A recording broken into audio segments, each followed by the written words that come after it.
For the first time in 5 games, the Chippewas return home. And after successfully taking down 3 top 15 opponents over the last 2 months, they find themselves on the ropes against a deep and high-powered Lawrence Tech squad.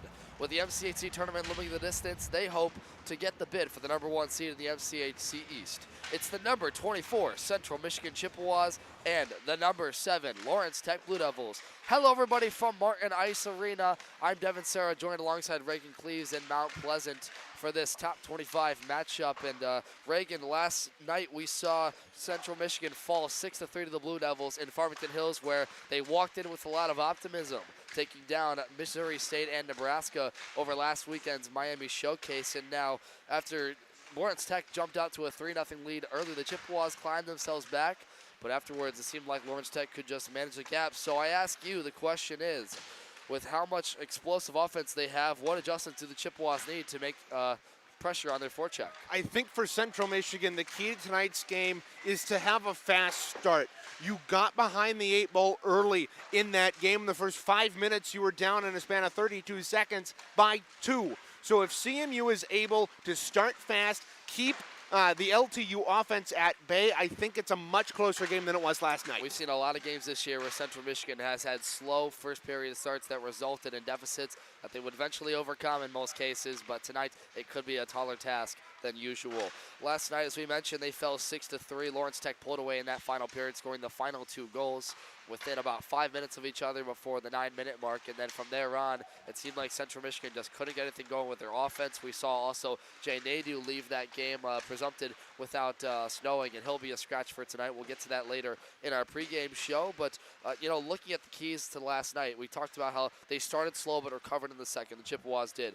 The penalty shots. Nathan Bottles went 3-3 on the year, and then Andrew Porzonik and the top line dazzled. They had all 3 of Central Michigan's goals last night. And I want to talk about Hayden Flynn, that new addition to the top line in the past 3 or 4 games. He has played really well. He had 2 assists both on both Porzonik goals last night, and he's really come into his own in that top line. Talking with Coach Tyler Koth during the coaches show, which you'll hear a little bit later, he was really hammering home that Hayden Flynn was put on that line to put a sense of physicality on that top line, and I really think it's worked. It seems so, and Hayden Flynn, one of the presumptuous senior classmen of this team, is going to have a big night stepping up in that role. On Lawrence Tech's side, it was lost my point here. Lucas Robinson, I can't believe I blanked on that name, had a full-point night, a goal and 3 assists, and then 7 different Lawrence Tech players got on the board with a goal or an assist. So they were able to spread the wealth of the puck, and the Chippewas just couldn't keep up. Yeah, and that's one thing Lawrence Tech does very well. They don't really have one top player. They spread the wealth really well over their top 2-3 lines, and it forces CMU to play a deeper hockey game than they normally would. They have to rely on those second and third lines a little bit more than they would against a more top-heavy opponent. Taking a quick look at our MCHC East standings, a lot of movement happened because of Lawrence Tech's win last night. They now officially sit #1 in the MCHC East with 9 games played, 7 win, 1 loss, and 1 tie at 15 points, 1 above the Saginaw Valley State Cardinals, who took on Grand Valley last night and won 4-2.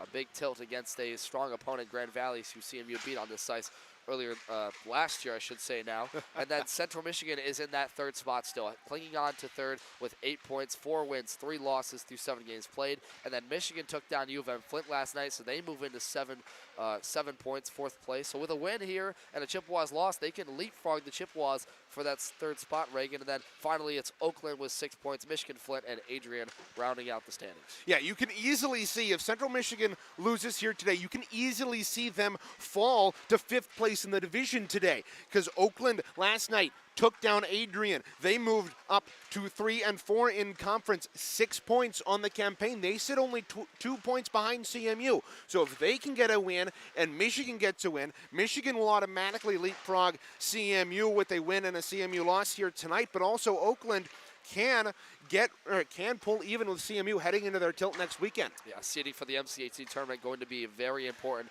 with how close the conference has been in skill this year. As Reagan mentioned, Oakland taking on the Adrian Bulldogs at 1 p.m. That was now earlier here today. We'll be able to check a score with you at the intermission report. And then Michigan takes on Michigan Flint tonight at 8 p.m. That is from the Crystal Fieldhouse.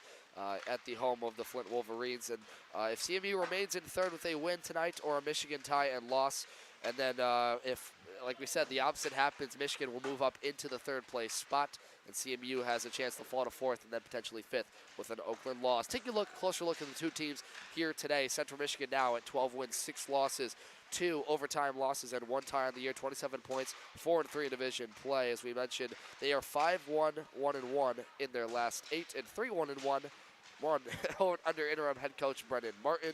3 straight wins against ranked opponents. Second line has been a workhorse, and one of the questions has been this goaltending situation now. We thought it sorted itself out, but there's a chance we could see Elijah Jones play here tonight. Yeah, and that's something we want to keep an eye on. Lauren Jones has been laboring with a lower body injury for the last 4 or 5 games, and he's played well in that span, but you can see him struggling to get, or you can see him laboring to get up. You can see him feeling that injury, and for him, you got to wonder if he gets the night off tonight, and Elijah Jones gets a chance to prove himself against a Lawrence Tech team. Yeah, and a key point to make is he did have a shutout against IUP in the Miami Showcase where the Chips were left scoreless. Now on the Lawrence Tech side, 15 wins, 4 losses, and 1 tie, 31 points, 7-1, 0-1 in the division, and they are on a 9-game heater right now, 9 straight wins. They're a very fast team. They return their top scorers, Colin Clark and Connor Juhas, and then Nicholas Oda and Stukel will return to the lineup, who notably were suspended a game for getting fighting disqualifications against Michigan Flint. Yeah, Oda, as we talked about last night, a big physical presence for LTU, and just another asset that they can add to their lineup, and another one that CMU has to find a way to shut down. Looking at our out-of-town scoreboards, Hope College takes on the Fair State Bulldogs. They won their previous game last night. That'll happen at the home of the Fair State Bulldogs. And then Ava Glavin, Ice Arena, had to mention there. Oh, yeah, sorry. Before that, we'll get to our series history. Sometimes the pregame gets out of order, right? CMU leads this series with 10 wins, 6 losses, and 3 ties. Last year, they went triple ones in the category, 1 win, 1 loss, and then a tie. And notably was the MCHC quarterfinal where CMU won 4-3 in double overtime. And now Lawrence Tech has points in 5 of the last 6 games, Reagan, and that's important because it just shows you how, as of late, Lawrence Tech has got the better hand of the Chippewas in this rivalry. Yeah, indeed. These two teams have played since the beginning, since the 2012-13 season. CMU has taken on Lawrence Tech, and CMU initially dominated the series, but more as of late, CMU has ceded ground to Lawrence Tech, and they've picked up some ground in the series history. As for our lineups here tonight, notable scratches for Central Michigan. Ben Rychuk still out of the lineup for the presumptive future. Keelan Baker, the captain for the Chips, will be out tonight. And Jay Nadeau, who we mentioned went down late in that third period last night. Key players missing out of the lineup, notably Keelan Baker. We talked about how he was our player to watch. He does such good stuff down low, working in front, being a big body to move defenders out of the way and defending himself. And now without his presence, that's going to be a huge miss for them. Yeah, him and Jay Nadeau alike, both out of the lineup here for Central Michigan tonight. For Baker, it's a hard-working presence in front of the net that the Chippewas miss. And for Jay Nadeau, his absence leaves the Chippewas without one of their fastest forwards who was able to keep up with this fast Lawrence Tech lineup last night. As for Lawrence Tech, well, there's too many scratches to go through for our official list, but none notably out of the lineup. I guess you could point towards, I don't have my sheet on me anymore, but we'll get to that if there is any notable ones to update you during the game. As for our players to watch, Owen Campbell is one of ours. He is the sophomore goaltender from Jackson Lumen Christie. Goaltender forward, sorry. Thanks, Reagan. Devonism right there for you folks. Look, since his return, Reagan, he's had a very skilled presence. He's been able to stick handle around defenders. He had that cool penalty shot goal against Missouri State, but for him to be involved in this lineup, especially with Jay Nadeau out, man, he's got to work well with his unit. Yeah, indeed. Owen Campbell scored in the shootout against IUP and also had a penalty shot goal against Missouri State. But he and that second line for CMU haven't really produced for the Chippewas since Campbell came back. And so that's certainly, with as deep of deep of a lineup as Lawrence Tech has, you've got to start for Central Michigan relying on those second and third lines, and hopefully Owen Campbell can step up here tonight. And kind of shifting gears to that top line, as you mentioned earlier, Hayden Flynn is our second player to watch. 21 games, 2 goals, 3 assists, and 5 points. By the way, I think some of those have come in the last 5 matchups. He's been able to do, 2 assists on Porzonic's goals last night, and he's able to pass the puck so well on that top line, and that's important because if Chips are going to have success here today, that top line absolutely has to produce. Yeah, not only that, but Hayden Flynn not only contributes to the offense for CMU on that top line, but he's also a big physical presence. Andrew Porzonic and Nathan Bottles, they are physical players, do not get me wrong, but Hayden Flynn brings some of that fourth line mentality to the top line, and that's just CMU brand hockey. CMU for years has been a tough, physical team, and I think having Hayden Flynn on that top line really permeates that throughout the entire lineup. As for our Lawrence Tech players to watch, Lucas Robinson, who we mentioned earlier, had the 4-point night in the 6-3 win, 16 games, 1 goal, 9 assists, and 10 points. And then Shane Percyful had 2 goals last night in the first and third period. He sits 11 goals, 2 assists, 13 points on the year. And Lucas Robinson was all over the ice. It seemed like we were calling his name every other play. Oh, indeed.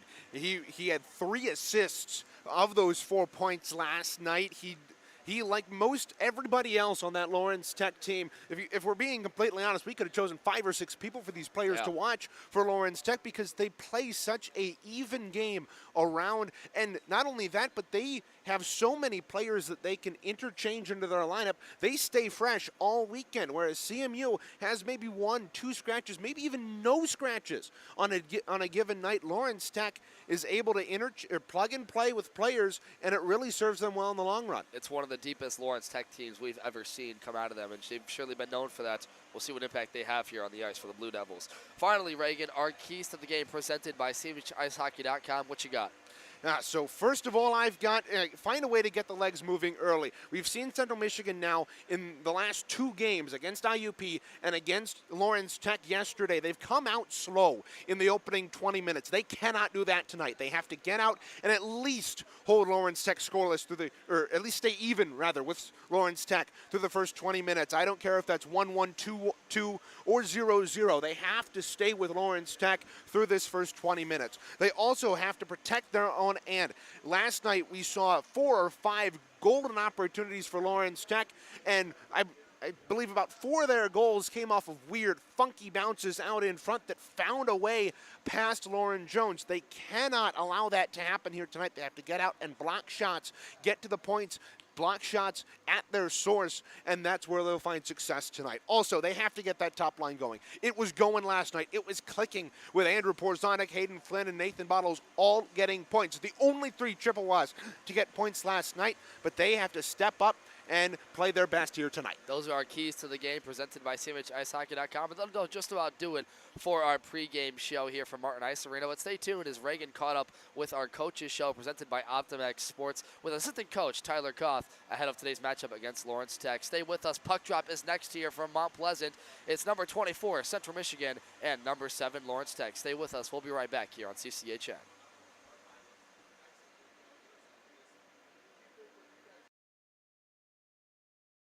Hello, everybody, and welcome to the Coaches Show. I'm Reagan Cruz, talking with Coach Tyler Koth of the Central Michigan Chippewas. And, Coach, Central Michigan is coming off of a rough 6-3 loss last night, and you're missing a couple of key players tonight. Keelan Baker's down as well as Jay Nadeau. How do you expect your team to react? Yeah, it's time for the next man mentality here. We're going 3 lines, similar to what we did against PDSU, and it's just time for the next man up. Right, so we got to have Miller and Connor step up here, and these young guys, these rookies, to just figure out a way to win a game. Yeah, indeed. And for CMU, they had an 8-game winning streak, or point streak rather, snapped last night. It's been almost 4 years now since CMU has beaten Lawrence Tech in regulation, or in part of the regular season.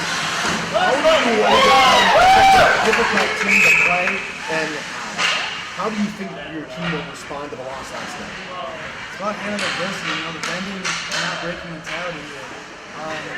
Last night was last night. Today's a new day, and I think our guys are ready to go. The bus driver's quiet on the way back, which is always nice because I think that means that they're pissed off about it. what we want to see as a coach is our guys tuning in for the next game. And I think a lot of them watch the film, already watch the film, and kind of got a better Yeah, and you talk about the next man up mentality, which answers that first question. And I want to talk about Hayden Flynn here. Since you brought him up to that first line with Nathan Bottles and Andrew Forzano, he's exploded. He had 2 assists last night on both Andrew Forzano goals. How did you and Brennan Martin put that line together? So what it was is figuring out who to fit that kind of line, and we had 2 skilled guys in that line, and we figured having a more of a grinding guy like Donnie would work out well with that line. And we kind of tried it out, and it worked well the first game, and we figured if it's working out one game, why not try it 2, and it worked well the second game, and we've just been kind of rolling with it since then. And the guys are playing really well, so we have them on the keeper night from the net. They feel him when he goes, we feel him being out, so Donnie's got a big one there. Andy, one final question. What are your keys to win tonight against this LTV team? Keys to win is get the puck out of our own D zone, keep our own D zone, offense will come, and just be a team. Play for one another. Play for the alumni to be there, play for the fans that will be in the stands. Just play for everyone that wins. Thank you very much, Coach, and good luck tonight. That'll do it for our Coaches Show. Stay with us. It's Puck Drop from Alumni Night here at Martin Ice Arena.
And we're back here in Mount Pleasant, Martin Ice Arena, ahead of puck drop for Central Michigan and Lawrence Tech. But first, we have a ceremonial puck drop in play between these two.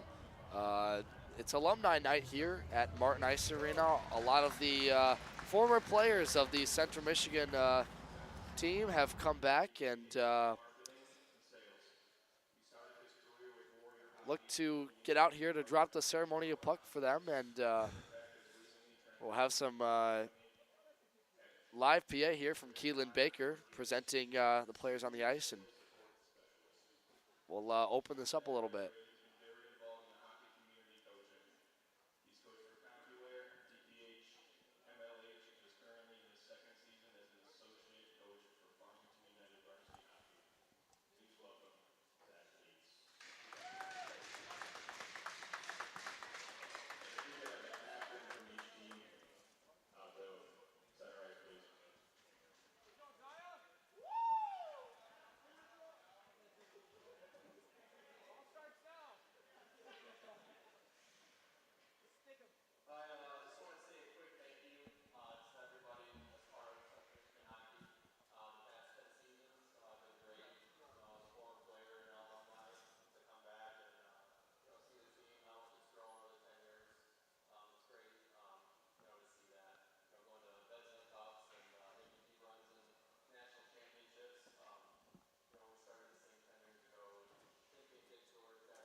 Alrighty then.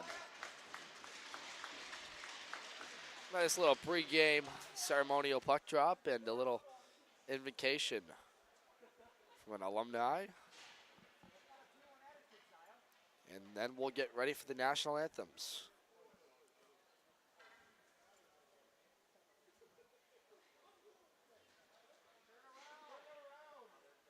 As our cameraman, or rather social media man, Joe Lazier, climbs off the ice, and now we're ready.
Starting netminders presented by CMHIceHockey.com for the Lawrence Tech Blue Devils. They will turn tonight to Timothy Young.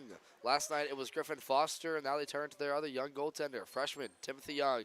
9 games, 6 wins, 2 losses, a 2.24 goals against average, and a .877 save percentage. For your Central Michigan Chippewas, they turn to Lauren Jones, the veteran goaltender from Fenton, Michigan. 8 games, 14 games played, 8 wins, 5 losses, a 4.25 goals against average, and a .894 save percentage. Starting lineups, once again, by CMHIceHockey.com. For Lawrence Tech, the forward groups are number 6, Sawyer Walker, number 9, Connor Juhas, and number 22, Colin Clark. At defense, Tate Wright, number 44, and Gavin Holmes, number 71. For Central Michigan, they will send out their top unit, Andrew Porzondek, Hayden Flynn, and Nathan Bottles. At defense, it'll be veteran Kyle Chapman along with freshman Sam Camara, as 20 minutes is on the clock for game number 2 of this weekend series between Central Michigan and Lawrence Tech. The Blue Devils shut down Central Michigan 6-3 last night, leading basically from start to finish. After they opened the scoring 2-0, and then CMU would storm back, get within 1 goal apiece, and twice in that game, and then Lawrence Tech would pull away with the final 2 goals of the game. So we continue here tonight. Notable scratches for Central Michigan. Jay Nadeau, the number 71 forward, out of the lineup tonight, along with the captain, Keelan Baker. And then Ben Rychuk, the forward from Granville, senior, as well out for the foreseeable future. But nonetheless, shorter lines make shorter tempers, and a lot more action needs to come to rise to the occasion, as puck will be dropped. And we are underway here from Martin Ice Arena. From right to left, the Blue Devils work in with their new black, blue, and silver-white uniforms. Central Michigan in their white, maroon, and maroon helmet crest with the Central Michigan lettering. And Lawrence Tech starts right where they left off last night. Into the attacking zone, they will come to the near side half wall. Sent back to the end boards. Kyle Chapman crunched to the board there by number 9, Connor Juhas, the leading goal scorer for Lawrence Tech from Enfield, Connecticut. He's been a strong presence for them for the last couple of years. Now, Lawrence Tech's able to keep the zone. Juhas moves to the corner. Checked off the puck hard by Nathan Bottles. It'll be Sam Camara there to dig into the corner. It's tied up at the half wall. Hayden Flynn up there with Sawyer Walker, the junior from Howell, Michigan. He'll turn wide to the net with it. Kyle Chapman saw it the way, flipped it up into the air with his blade, and he'll move back to the far side corner. He'll be met up there with number 10, Shane Percyful. Had a 2-goal night last night and scored in the first and third periods. Connor Morgan moves it up through center now. The Chips gain the red line prematurely just for a second, and he's knocked off the puck, but there's going to be a whistle called right here coming up to Austin Ritter for the hand pass. So a little bit of action first with the first minute gone already of this game.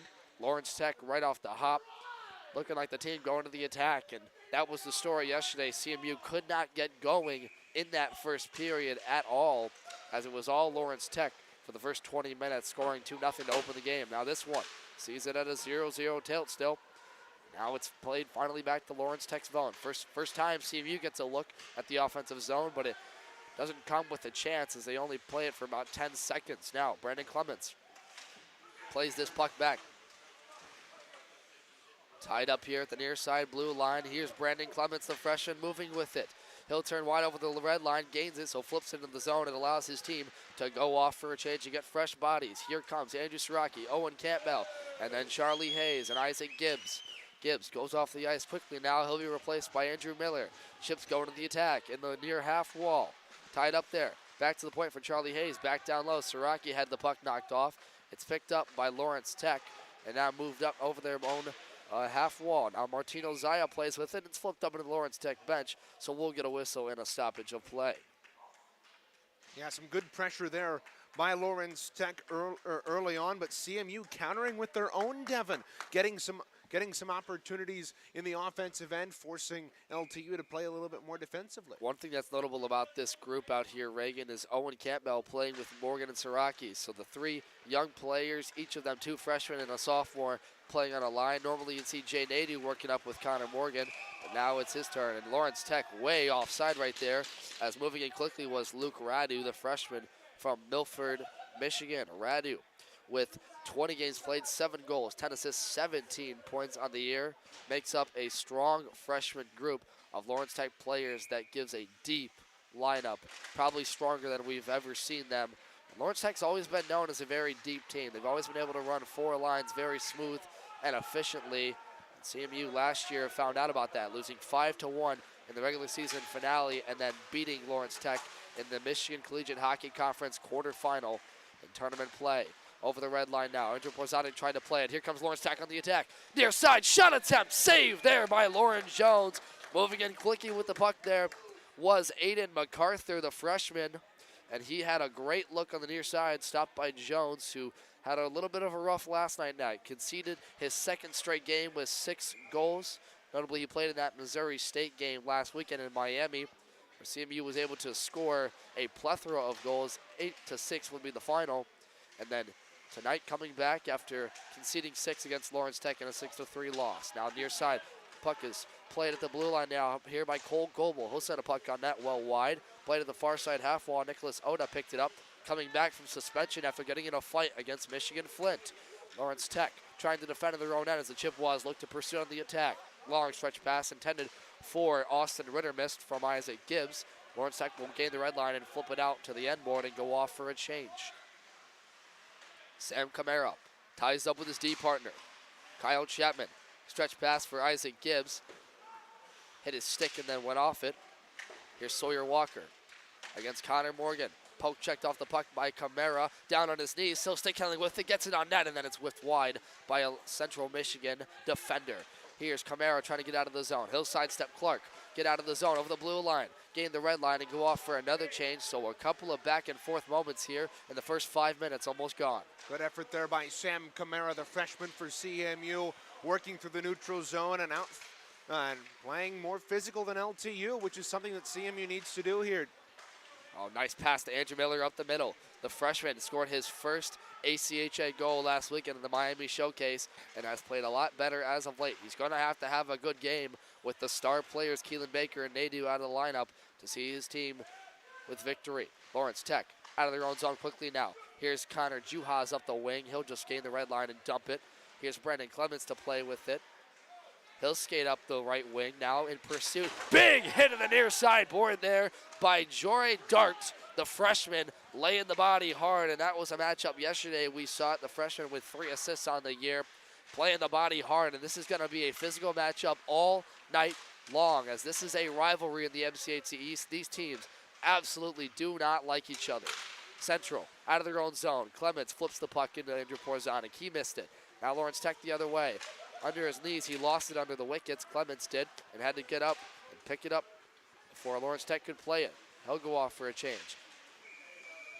You know, Devin, you talk about this being a heated rivalry, and last year we had the second game of the series was rather chippy. We had a couple of major penalties, but I really think that the rivalry is encapsulated by the fact that Brennan Martin was recruited by Lawrence Tech. They wanted him to go and play. Their head coach, Ken Griffith, wanted Martin to play, and he said no and ended up coming to CMU. Now you want to play the what-if game. Imagine Brendan Martin going to Lawrence Tech. That could have been offside here on Lawrence Tech. And that would have changed the fate of Central Michigan hockey for sure. A lot of alumni in attendance and saluting Brendan Martin in his interim head coaching role. Took over for former coach Tyler Cataline after the Adrian College weekend series. Played his first, coached his first game against Grand Valley State, where CMU was able to get the split against the number 9 team in the country, the Lakers.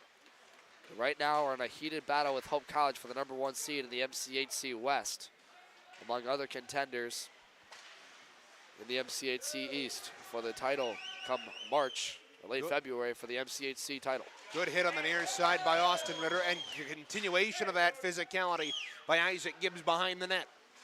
Lawrence Tech in their own to play with it. Trying to keep the zone as the Chips. Isaac Gibbs sends a shot on net. That was blocked in front off a skate. Goaltender Timothy Young hasn't seen a shot on net yet in this hockey game. So the first 6 minutes gone now. Taken down to the body hard there was number 72, Aiden MacArthur. Now this one rims around the boards and comes all the way back to Lawrence Tech's end. Icing will be called, so we'll have to come back to Central's end, and they will not be able to change. Austin Ritter was trying to go off. He'll have to come back out, along with Andrew Miller and Tyler Martin. And this Lawrence Tech group they've got out here, notably some new players into the lineup here tonight that we haven't seen. Zachary Race getting a look, and then taking the face-off draw, Thomas Walsh. And Walsh won it. Backhand attempt there, blocked in front by Camara. He'll flip this one off his own board. Goes to the net hard, and then a nice clear by Christopher Martin to prevent Lawrence Tech from getting down low on Lauren Jones. One thing that Lawrence Tech was able to do a lot of last night, Reagan, was get the puck deep, make chaos in front for Lauren Jones, and get a couple of lucky bounces for tip-in goals. And that's something Central Michigan has to really work on in this game, is limiting those opportunities in the front of Lauren Jones, clearing those rebounds, not allowing Lawrence Tech to get any second chance opportunities. Lawrence Tech, head coached by Ken Gaffney in his 13th season. Had a chance to talk to him yesterday, and he only had good things to say about his complimentary Division III team, but he also coaches his Division I group, who's had a lot of movement within their lineup. The Division III and Division I teams share a lineup. It's a quick shot quickly off the draw. It's loose in front. Central's able to whack away at it. That's Austin Ritter on his knees. And it looks like we're going to have something coming up here. It looks like tripping call coming up on Austin Ritter, who's going to head to the box and look to. Oh, actually, it's going to be against Lawrence Tech. My pardon. That's heading to the box there, number 87, Devin Genzel, the freshman. Getting a tripping call there to Austin Ritter, who was trying to play that puck on his knees, Reagan. So CMU onto the power play tonight. They were 0 for 2 last night against Lawrence Tech. They have been 0 for 6 in their last 2 games after they went 4 straight with a power play goal. So let's see what this Chips offense can do. They've got Connor Morgan out there along with Nathan Bottles, and then Hayden Flynn. As we're going to get some clearance here, I believe. They're trying to They're waiting to put the penalty up on the board. They're having some trouble. Jay Nadeau and Keelan Baker are working the scoreboard. Goaltender today. Joe Drucker giving the assist right there in the box in full goalie gear. Yeah, love to see that assist. Had some experience earlier in the year. Face-off draw won by Morgan. Back up top to Charlie Hayes. He'll slide it across for Christopher Martin. Nathan Bottles down low. Working there with Morgan. Here's Martin down low. They'll wait at the near half wall, looking for a chance in front. Christopher Martin takes a shot, blocked in front well. And Lawrence Tech is able to get some possession time on the puck. They'll not be able to clear the zone. Charlie Hayes kept it in. It's a good keep by Hayes at the left point. Allows CMU to keep this offensive pressure alive. Good work on the attack. Here's Christopher Martin, a shot. He winds up. Went wide off the body of a Lawrence Tech defender. Nathan Bottles still in the corner. Central's first power play left. 1:20 to play with it. Inside the zone. Now Lawrence Tech will get it out quickly with speed. Here's Connor Juhas moving on it on a 1-on-3. Gets past the defense, and he couldn't get a shot onto Lauren Jones. A stick last second was whacked away by Nathan Bottles. Connor Morgan up the wing now. He'll play it down in deep to the end boards there. Played by Nick Schoen, the defenseman from Livonia, Michigan, will get the clear all the way. And CMU will have to reset with a minute gone in their power play. 54 seconds to work, 12:25 left in this first period. Devin Serra alongside Reagan Cleese from Martin Ice Arena for the second of this 2-game weekend series. Lawrence Tech won 6-3 last night over the Chips. Isaac Gibbs gains the blue line now. Checked off the puck to the boards. Here's Kyle Chapman, winds up with a shot, and a good glove save there by Timothy Young, but a less than confident one, as it looked like he tried to scoop that up with his own body. We'll get the whistle for the stop. Looked like he bobbled it a little bit, but for CMU, it's good to see them getting some offensive zone pressure here in the first 8 minutes of this hockey game. A lot better of a start for this CMU team in this game than we had yesterday, and Lawrence Tech is able to poke that down to the CMU end. Here's Chapman to play with it in his own end. Stops on a dime, has to wait after pressure from Shane Percyful. Drop pass there for Isaac Gibbs. He'll move up through center. They'll gain the blue line now. Siraki, Andrew Porzanik will move in. Young will play the puck there to the far corner. Now it's tied up there with 2 CMU defenders and 2 Lawrence Tech players. Andrew Siraki trying to fight hard down deep. They get it back to the blue line. Here's Camara with a shot. Save there. Second chance look. Still loose in front. Who's got it? Lawrence Tech clears the zone. And a good shot attempt there for the freshman. Breakaway chance for Juhasz. And a net save by Lauren Jones. What a save by Lauren Jones. Connor Juhasz, one of the top scorers for this Lawrence Tech team. And he stones him on the breakaway. What a confident save there by Lauren Jones. And that's great to see after Jones had a rough first period last night. He let up 2 goals in less than 32 seconds of each other. And for a goaltender that's been struggling as of late, that's a confident save on one of the best goal scorers on this Lawrence Tech team. And it's right after Juhasz gets out of the box, or right after the Lawrence Tech penalty expired. So for CMU, that's really good to see your goaltender make up for your defensive lapse. No time to worry about it. Here's Lawrence Tech playing with a good poke check there. Here come the Chips with speed. Owen Campbell up the way. He's got Charlie Hayes with him. Takes a shot on net. Saved in that one. He'll hold on. Timothy Young again a little bit had to bobble that puck, but a good rush the other way by Central Michigan. The action's starting to heat up. Indeed, Central Michigan countering that Lawrence Tech breakaway just moments ago. Owen Campbell, one of our players to watch. The sophomore from Jackson, Michigan, missed the entirety of the first semester and then came back, storming back in the Miami Showcase, playing well for 3 games. Only scoring 1 goal, however, and that came on a penalty shot against the Missouri State Ice Bears. He also had a couple of really good opportunities against that IUP team, but John Hallman, the netminder for the Crimson Hawks, was able to stop him on everything he got. There's Lawrence Tech in the zone, poked off the puck. Here comes Hayden Flynn and Charlie Hayes. Getting to the blue line there, but it's offside, and Hayden Flynn can't touch up. So Lawrence Tech's able to get it behind their own net and play with it now. Long stretch pass, and it's offside, just barely. It was Thomas Walsh skating in. What a beautiful stretch pass that was, but it was just too far over the blue line, so it will be offside and come back. And the LTU scratch section is back at it. Lawrence Tech student section. All of the, oh boy, I can't even count all these scratches on my list, but I think they've got 12 of them here today. They've been loud and Something proud like that, yeah. at home and on the road, giving a wail to the CMU group that has been resilient against Lawrence Tech, but right now in a 0-0 nod with about half of the first period gone. Face-off won by the Blue Devils. They'll play it behind their own end. Moving up with speed with it now. Radu tying up there with a CMU forward. That was Isaac Gibbs. And has a little bit of extra words there as he skates back to center now. It took Radu about 10 seconds to realize that the linesman was yelling offsides. Blue line chance 4-on-3 coming up. Lawrence Tech with a shot. Glove save there by Lauren Jones, as picking the top right corner there was Aiden MacArthur. And Jones says no. 2 very confident glove saves there from the junior netminder. Yeah, he's been making a couple of really good saves to start this period.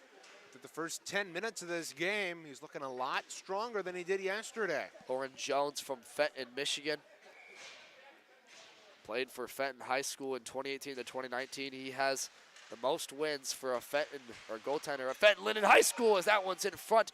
Went off the post a little bit, and that one's going to be whistled off. I believe the net came off its moorings. Net came off its moorings. CMU won't be able to change, but LTU will. So if the Blue Devils decide to change, looks like they're going to keep the same group of 5 out. It'll be Walsh to dig in for the draw against Owen Campbell. Campbell got it back to the corner. It was Kyle Chapman who was played off the puck. Moving into the corner, here's Nick Schoen. Gets it back to the end board. Lawrence Tech going back up top for Robinson. Takes a shot. Save. Loose in front. And they couldn't get the net on for the second time. That was Rias attempting it. Lawrence Tech's able to keep the zone. Sam Camara to play with it. Dangerous chance by the Blue Devils there. Right in front there was, I believe, Radu for the chance. Couldn't stuff it home. Here's Bart playing with it now. Yore Bart. Back up top there. Lawrence Tech with time and space to the slot. Back up top for Schoen. One-time attempt, just wide. Here's Zaya to the blue line. Shot on net. Well wide off a body. That was Owen Campbell. Lawrence Tech cycling the puck in the attacking zone. Campbell picks it up. Dekes one defender and gets it back out to the slot where he'll gain time and space and flip this one down the ice. And it will go back for an icing, so this group will have to stay on the ice. Campbell was just trying to get this puck, I believe, flipped onto the goaltender Young as the Seagulls of Lawrence Tech scratches. I think that would yell, buddy. I think they were yelling at Andrew Miller, saying that 20 needs to stay out. A fun atmosphere on the Lawrence Tech visitor if side. you want to call it that. I would classify it more as annoying. Here's a draw on the attacking end for Lawrence Tech. To the near side corner, Clements has to flip this to Porzonic. Lawrence Tech putting on the pressure now. Just trying to get out of their own zone is the Chips. Hayden and Flynn, couple of touches, but Lawrence Tech keeps it. Here's Percival, one time in space, a shot. Saved there by Jones with the right pad. That was a good keep by Wright at the point. Didn't see him last night in the lineup, but he had a good defensive play there to keep it in at the line and allow Pierceville to get that opportunity for Lawrence Tech. Torrey Bart to play it out to center. Couple of tic-tac plays. Make this to the red line. Over the line, here's Holmes. Up the wing with Zaya. Leaves it there for Walker. It's spit out to the slot area. Shot one time. Saved by Jones. Near side attempt again, just wide. Walker to play it again. Lawrence Tech with a lot of offensive zone time. One-timer attempt. That one didn't get a lot of smoke on it. It went well wide from Uhas. In the net again, saved by Jones. A second chance. Tech still able to keep the zone. 3, 4 impeccable saves from Lauren Jones. They keep it again. Down low.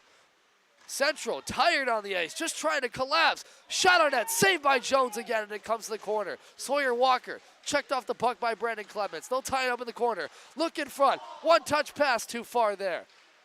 In front again, it's loose. Still, Central trying desperately to get out of the zone. They will as Austin Ritter flips it off the glass. 4 dangerous shots on the net from Lawrence Tech, and no time to waste. Here they come again. Central has to get back and collapse on defense. Braden Keel, poke checking the puck at the blue line. It's sent out to center, and Lawrence Tech has to retreat. Braden Keel up the wing for Austin Ritter. This group has been on the ice for the last minute and 45. They are tired. They were able to change, Devin. They were able to change when they dumped it down the ice before that Lawrence Tech, before they came back into the zone. Thank you for that correction, Reagan. Played up the corner wall now. Connor Morgan with fresh legs. Presumably, Lawrence Tech in the attacking zone. Back up top. Clapper attempt. Saved by Jones. Comes back to the point for Goebel. Knocked off the puck by Gibbs. Relentless pressure here from the Blue Devils. In the slot, it's loose. MacArthur with a shot. Saved again by Jones. What a series here by Jones. He's been able to turn aside everything that Lawrence Tech has put at him. Over to Goebel, down low. Looking for a pass in front. Deflected away by Austin Ritter. Time and space. A shot on net. That one's redirected wide. Off the skate of Braden Keel. Goebel down low looking for Radu, and Radu couldn't find the puck. In the end boards now. Tied up there with Keel. The freshman defenseman. It's now pinned up against the boards in the corner. 6 minutes left to go in this first period. Lawrence Tech with some relentless pressure in the last 3 minutes. Getting a couple of good looks on Lauren Jones, who saved all of them.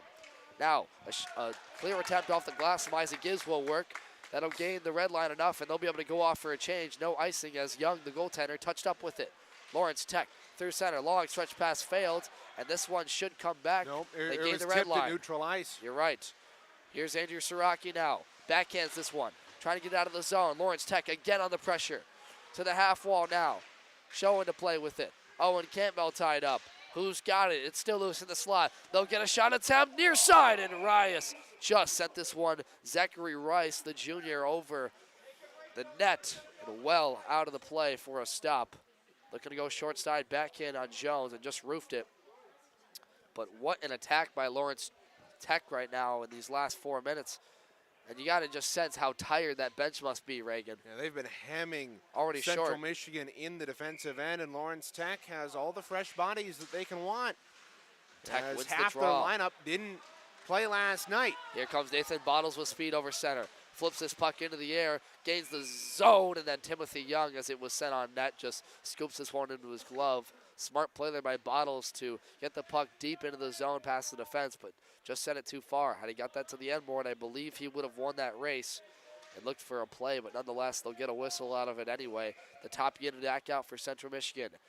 Nathan Bottles, Andrew Porzonik, and Hayden Flynn. Now, flipped up the near side glass. Lawrence Tech clears the zone. Kyle Chapman has to go back and retreat. Pursued in there by Yore Bart. Ties him up at the boards. Lawrence Tech gets the puck free now to the corner. Skates wide. Trying to cycle. Down low. Camara's able to get this one. Keeps in the zone, showing it with a shot, and that one's into the chest protector of Lauren Jones and whistled down. Nick Schoen, the sophomore defenseman, who's played a pretty solid year so far. 13 games, 1 goal, 2 assists, 3 points. One of the defensemen we've seen for a while, dating back to last year with this team, as a pretty strong presence for a Lawrence Tech blue line that's made up of a lot of solid veterans. Yeah, and he's got a good shot on goal there and a good opportunity, but LTU still knocking on the door. Here they'll fight with it again. Clements. Here's Morgan. Tied up. Shot on net. Saved there by Jones. It's still loose though. I think he tried to pick that up with a glove, and now here we go behind the net. It's a scramble. Oh my, boy. Extracurriculars going on all over the place. Charlie Hayes is tied up with a man. Austin Ritter down on the ice, a Lawrence Tech forward as Jones was pushed, and now it Holmes and Hayes with a shoving match, and the referees will get in there to disperse this one. Tempers flaring early here in Mount Pleasant. Lawrence Tech on the attack, and Lauren Jones wasn't happy about it, and his team came to protect him. Lauren Jones, that was a crazy sequence of events there for CMU, and it looks like Clark. Yeah, Colin Clark, the leading scorer for this Lawrence Tech team. The senior, 18 games played, 9 goals, 8 assists, 17 points, coming off the ice. And good to see him get up, but so Clark's wow. going to head to the box. I'm not sure if anybody from CMU is. We'll have to get a look at the replay on this one. I believe it was the initial shot attempt there came down low. Lauren Jones tried to pick this puck up off the ice, and then it was loose in front. And then a Lawrence Tech player barreled in, I believe it was Clark, to the net to try and reach over the top of Jones and find this puck. And then from there on, Charlie Hayes came in. Then it was Austin Ritter with stuff, and then Braden Keel. And then finally, the referees got involved to stop all that. But all you can say really is, wow, this is getting heated already. We didn't see much of this last night. None of these players sent off the ice, but now it's the Central Michigan faithful getting into it with some of the scratches on Lawrence Tech's side, who are having a blast watching this one go down, as officials are going to assess the coincidentals here. Reagan, what do you? I don't see who's going to the box. I think Clements is going to get something here. Yeah, going to go to the box. Clark's already in there, so it looks like it's going to be. It's Clark's going to the box along with Isaac Gibbs, it looks like, and I'm not exactly, because we got Austin Ritter talking with one official and Christopher Martin talking with another. So it looks like maybe 2 penalties on CMU here with Isaac Gibbs in the box. Maybe he might have.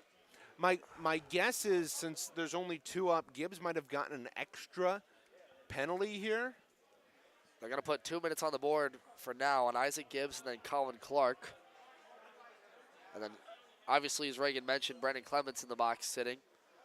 So 2 CMU forwards sitting in the box. My guess is, Devin, that Gibbs has been given a 10 and a 2, and that's why Clements is in there as well. Let's take another look at this on our end. See exactly what was working down low. So, yeah, so Gibbs in. There's a shot on net. Jones saves it.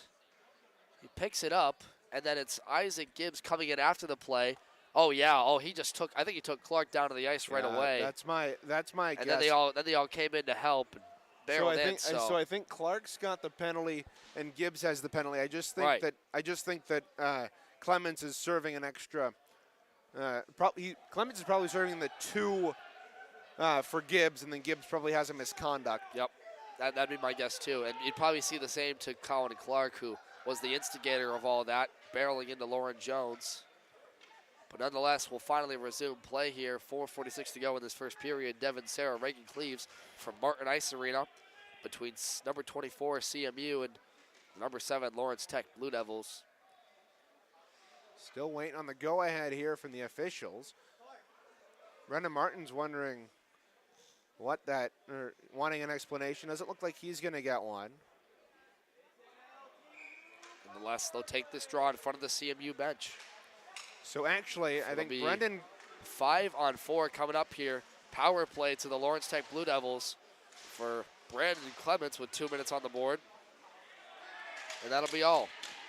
So my guess is that Clements actually got an extra one, and Gibbs and Clark both have coincidentals. Nonetheless, Lawrence Tech to their first power play of the night. They've been on the attack, relentless for the last 5 minutes, and now with speed, quickly over the line, they'll move with it.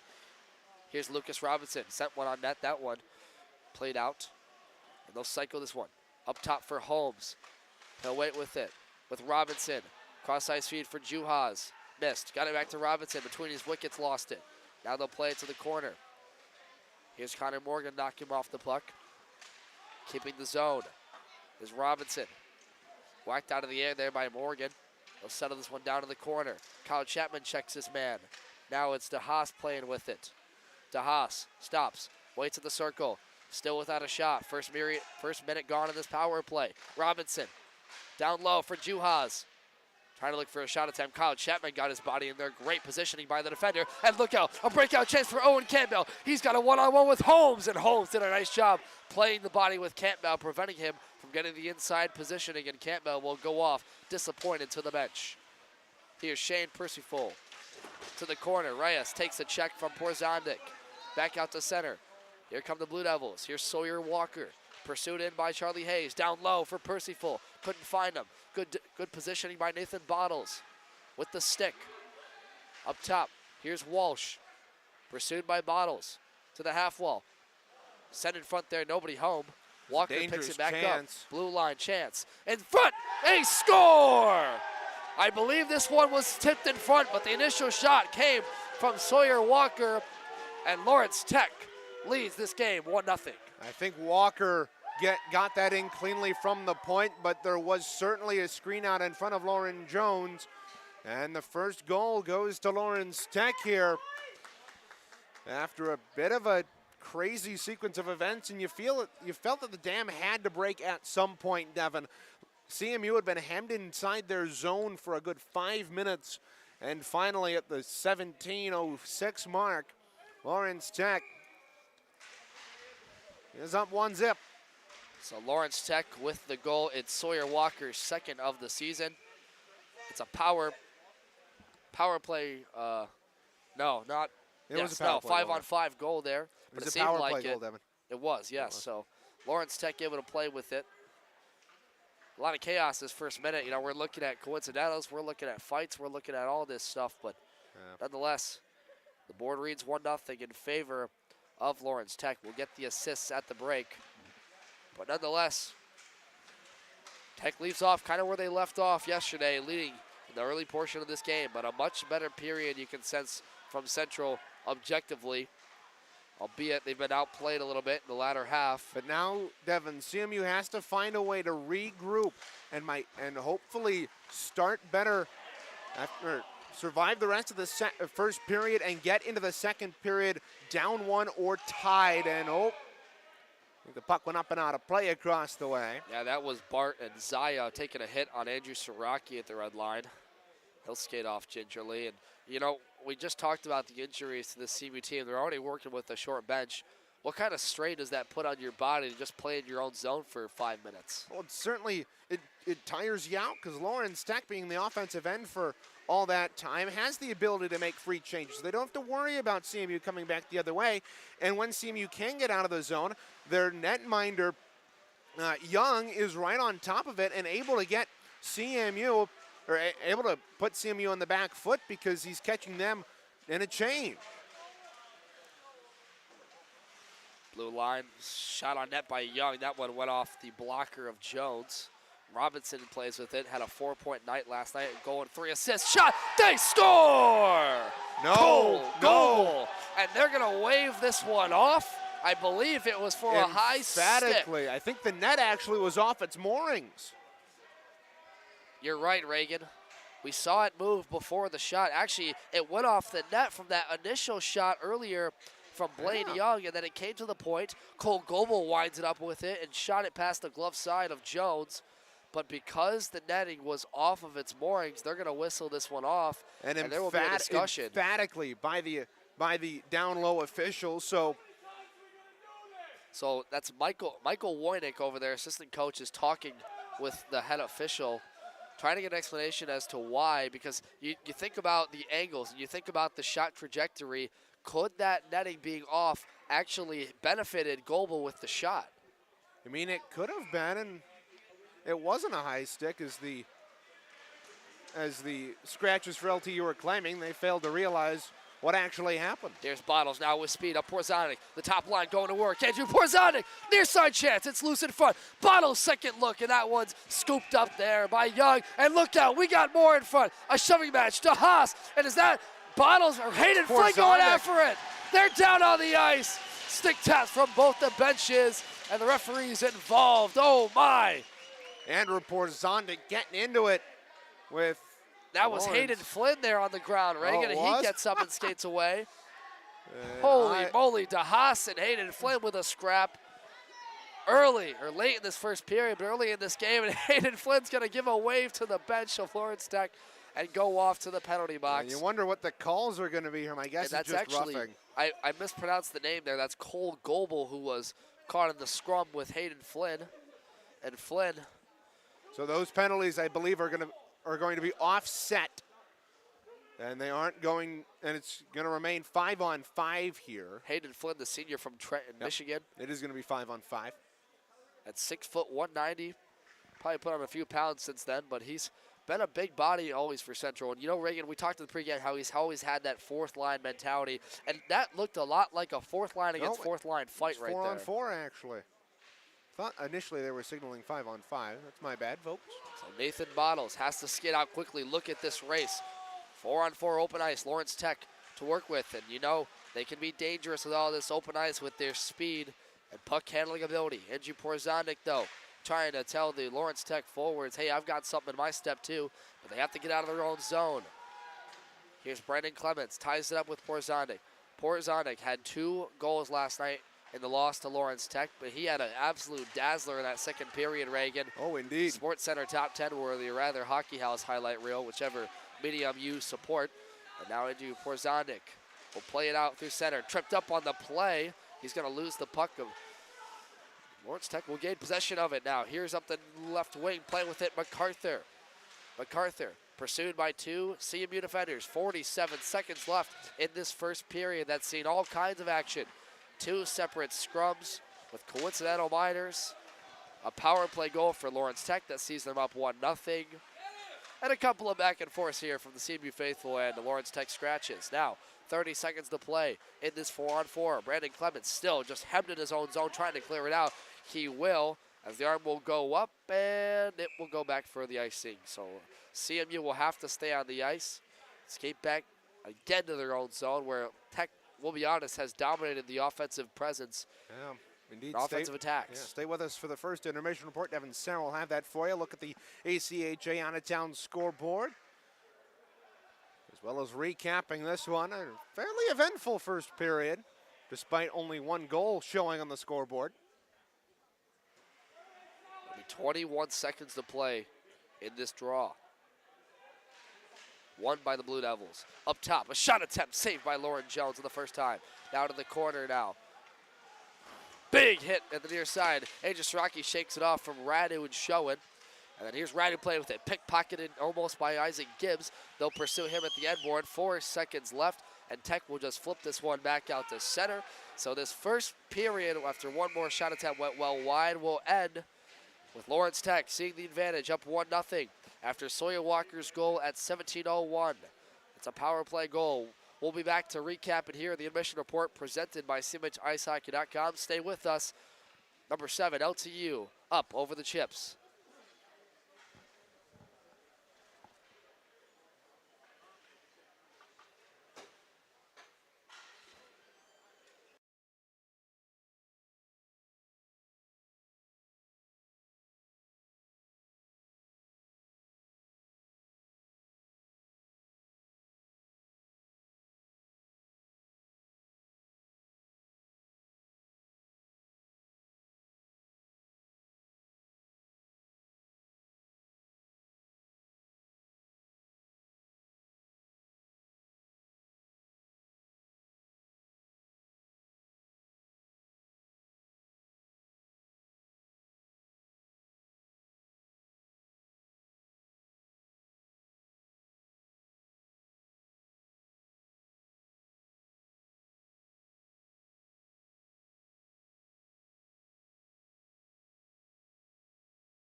And we're back from Martin Ice Arena here in Mount Pleasant, Michigan for the first intermission report presented by CMHIceHockey.com. Well, folks, this was a tumultuous first period, to say the least.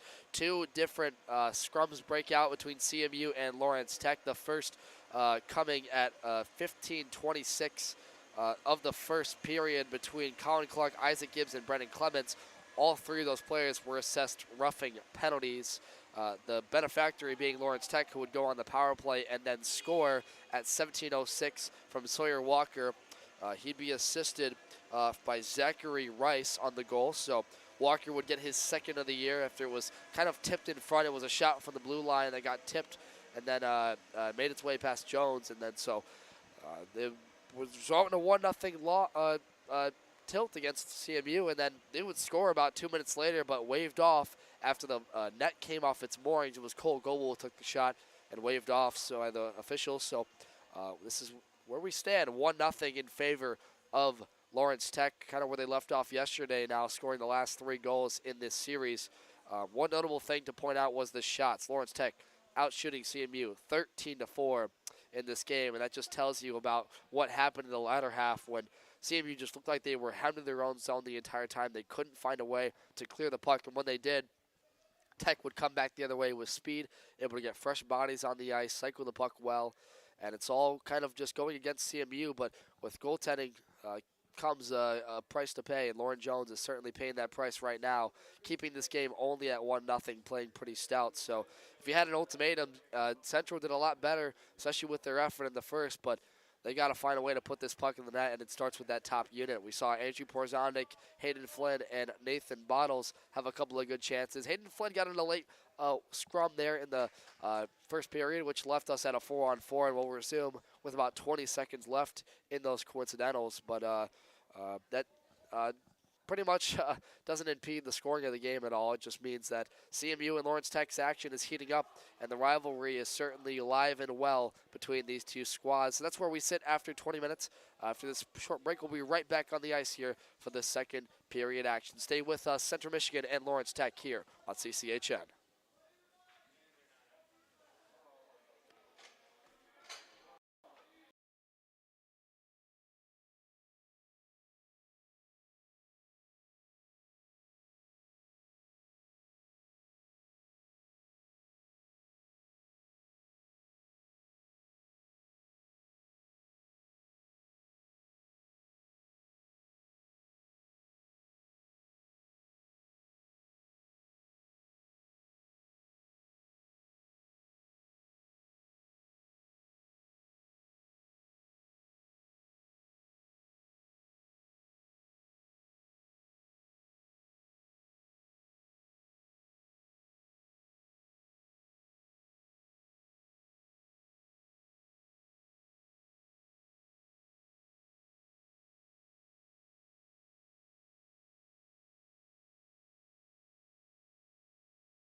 Back here in Martin Ice Arena in Mount Pleasant, Michigan, ahead of second period action between Central Michigan and Lawrence Tech. Folks, we got a stat for you coming back out of this break. When Lawrence Tech is leading after the first period, they are 14-0, undefeated. And CMU is 4-3-1 now. Only the deficit is by 1. And when CMU has allowed it, that being a power play goal, as I mentioned in the intermission report, and when CMU has allowed a power play goal, they are 11, 3 losses and 2 overtime losses. So just a couple of stat breaks to give you out there. None of them probably relevant to the actual on-ice product.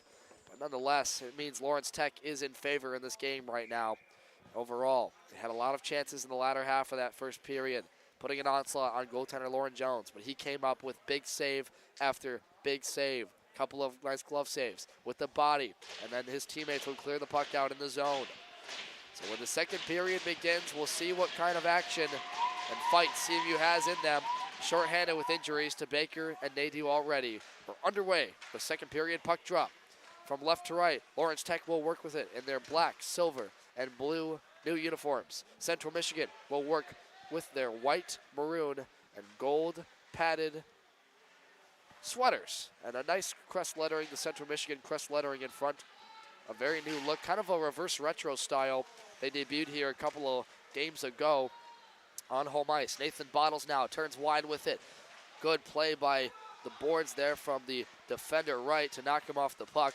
And Tech will play it out. Connor Juhas with speed over center. He'll skate wide with this shot on net. Saved there by Jones, and he almost didn't have it on the first chance, and then protected by Kyle Chapman gave him time to scoop it up, prevent a fast break fortnight chance for the Blue Devils. A real trailblazer right there. So Shane Percy folded again against Owen Campbell, and you know, one thing, Reagan, I think we really forgot to mention throughout that period was just the amount of zone time that Lawrence Tech had. Obviously, we talked about the shots, but you know, it really starts in the neutral zone, and I mean, Tech just is the faster team right now. Yeah, indeed that they are, and we saw them be the faster team last night, and they've honestly been the faster team the last 4 meetings between these two teams, dating back to the 3 they had last season. Lawrence Tech just a dominating team. We're back to 5-on-5. Stretch pass attempted there for Andrew Miller. Too far for him. We picked up by Young and played out. So Brandon Clements' blade. And yeah, back into the 5-on-5 now. It really has been a tale of 2 halves. I think yesterday you would have been saying, of course, Lawrence Tech was the faster team, but more importantly, they were kind of outworking the Chips. And now it's kind of the opposite. CMU is arguably having to put in more work as that one's flipped off the stick of Robinson into the bench. They actually have to work harder because they're hemmed in their own zone so much, and when you get forced to block shots, put on strain on the body, it just frustrates all of these forwards that can't break out for a scoring chance.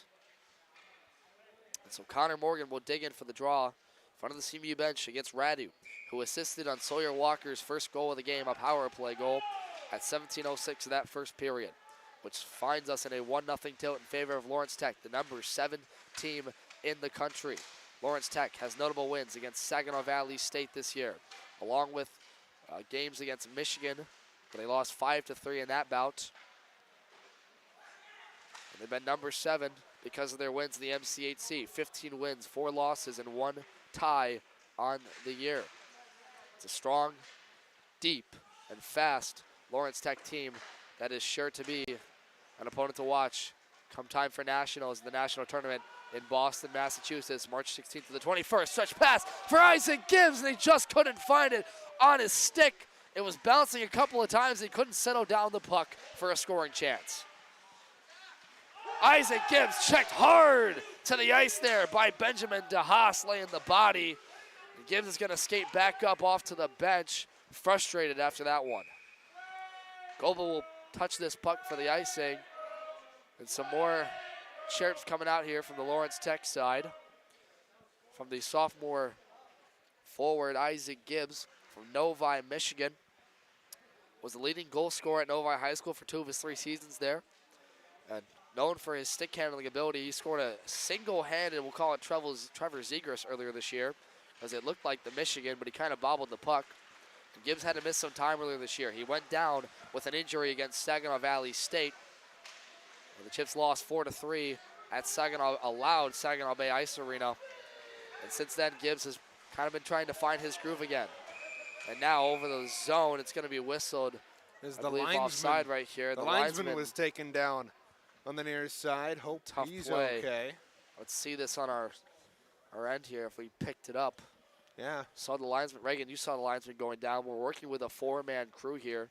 Kind of a rare sight to see at Martin Ice Arena, but So, I mean, they are able to go wow. down. Yeah, he got Decked to the leveled. near side. Yeah, I wouldn't get too excited about losing an But official it's level. not about excitement. It's just about the incident. It was skating in quick with speed. Nathan Bottles was trying to catch the Lawrence Tech forward, and he just barreled into the linesman. And good to see him get up after the applause from the Martin Ice Arena crowd here.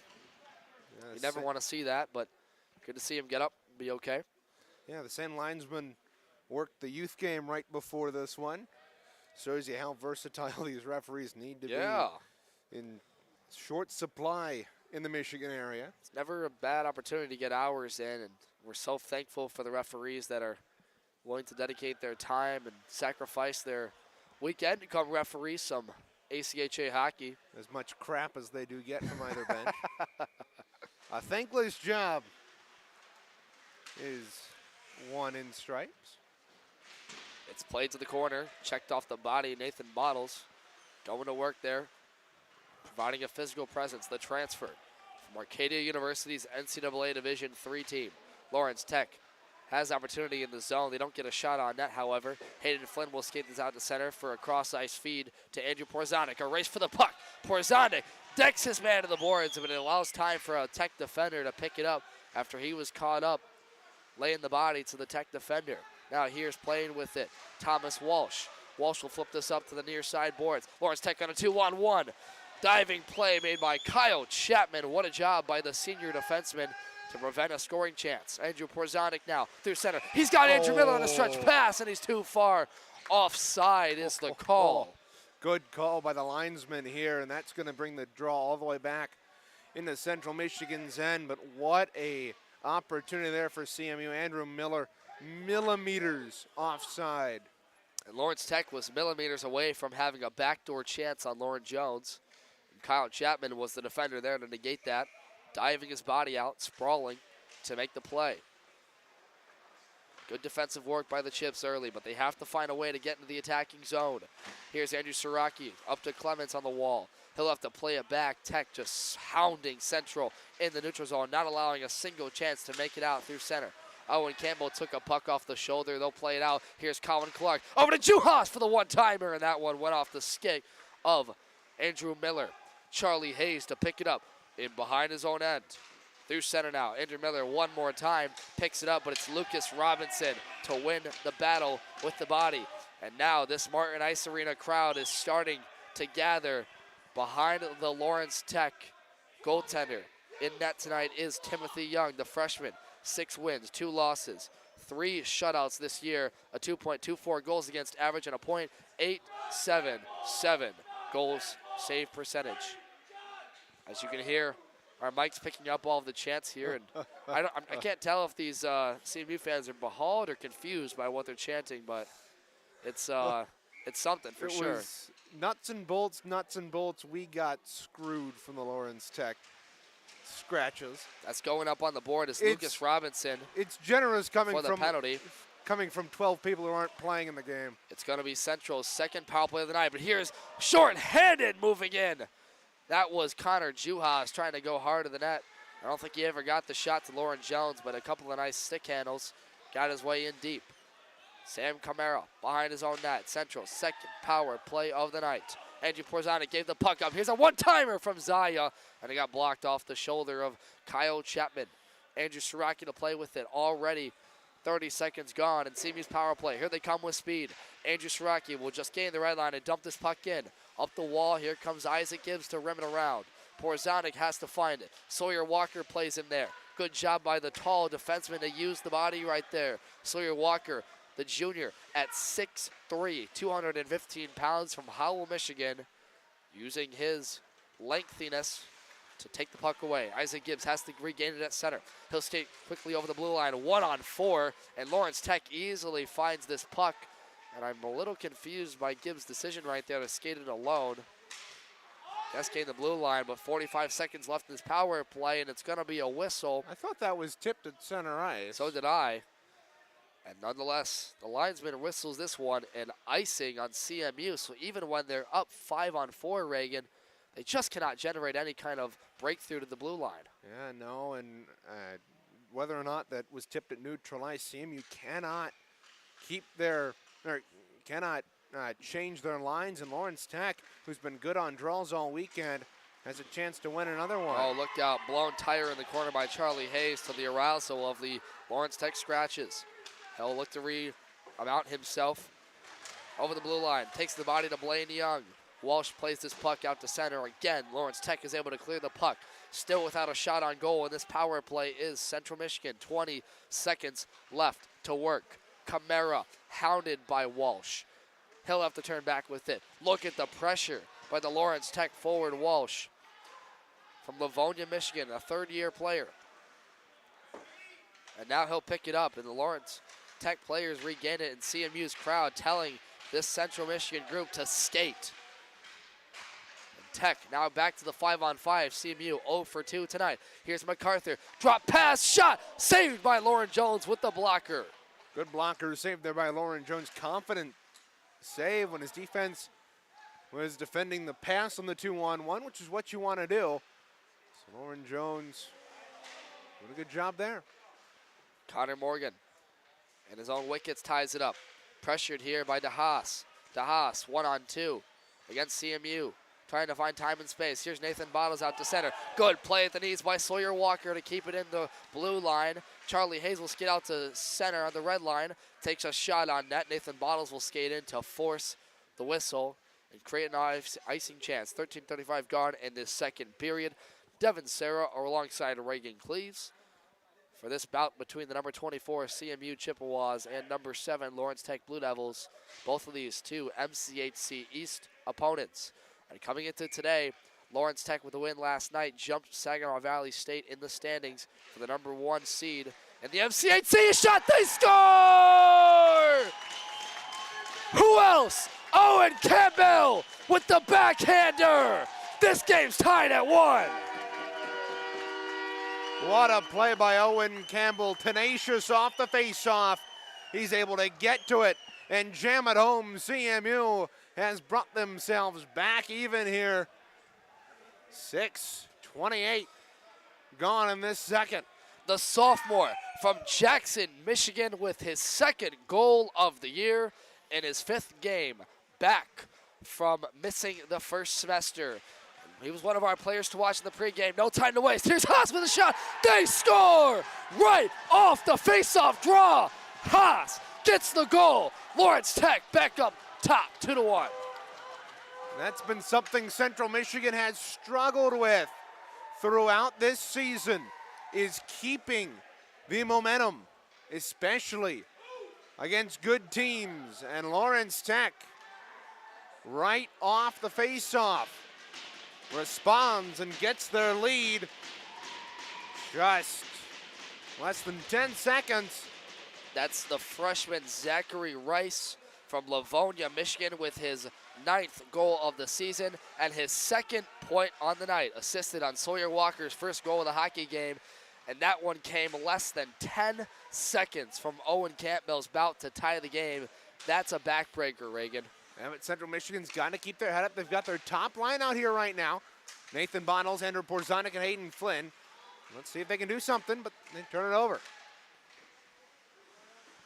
Shot on net, saved by Jones the first time. It comes free to the half wall. Connor Juhas did a spinorama after taking a check from Porzonik. Now here's Robinson, cycles it well wide on the shot attempt from the blue line. Andrew Porzonik picks it up. He'll turn and wait with it. Now give it to Kyle Chapman on a give and go. They'll flip it up the corner board and get it out to the red line, where Hayden Flynn will check it off the puck. The top line for CMU, as you mentioned, going to work hard here. Porzonik sending a shot wide, and Hayden Flynn will be there to take it at the half wall.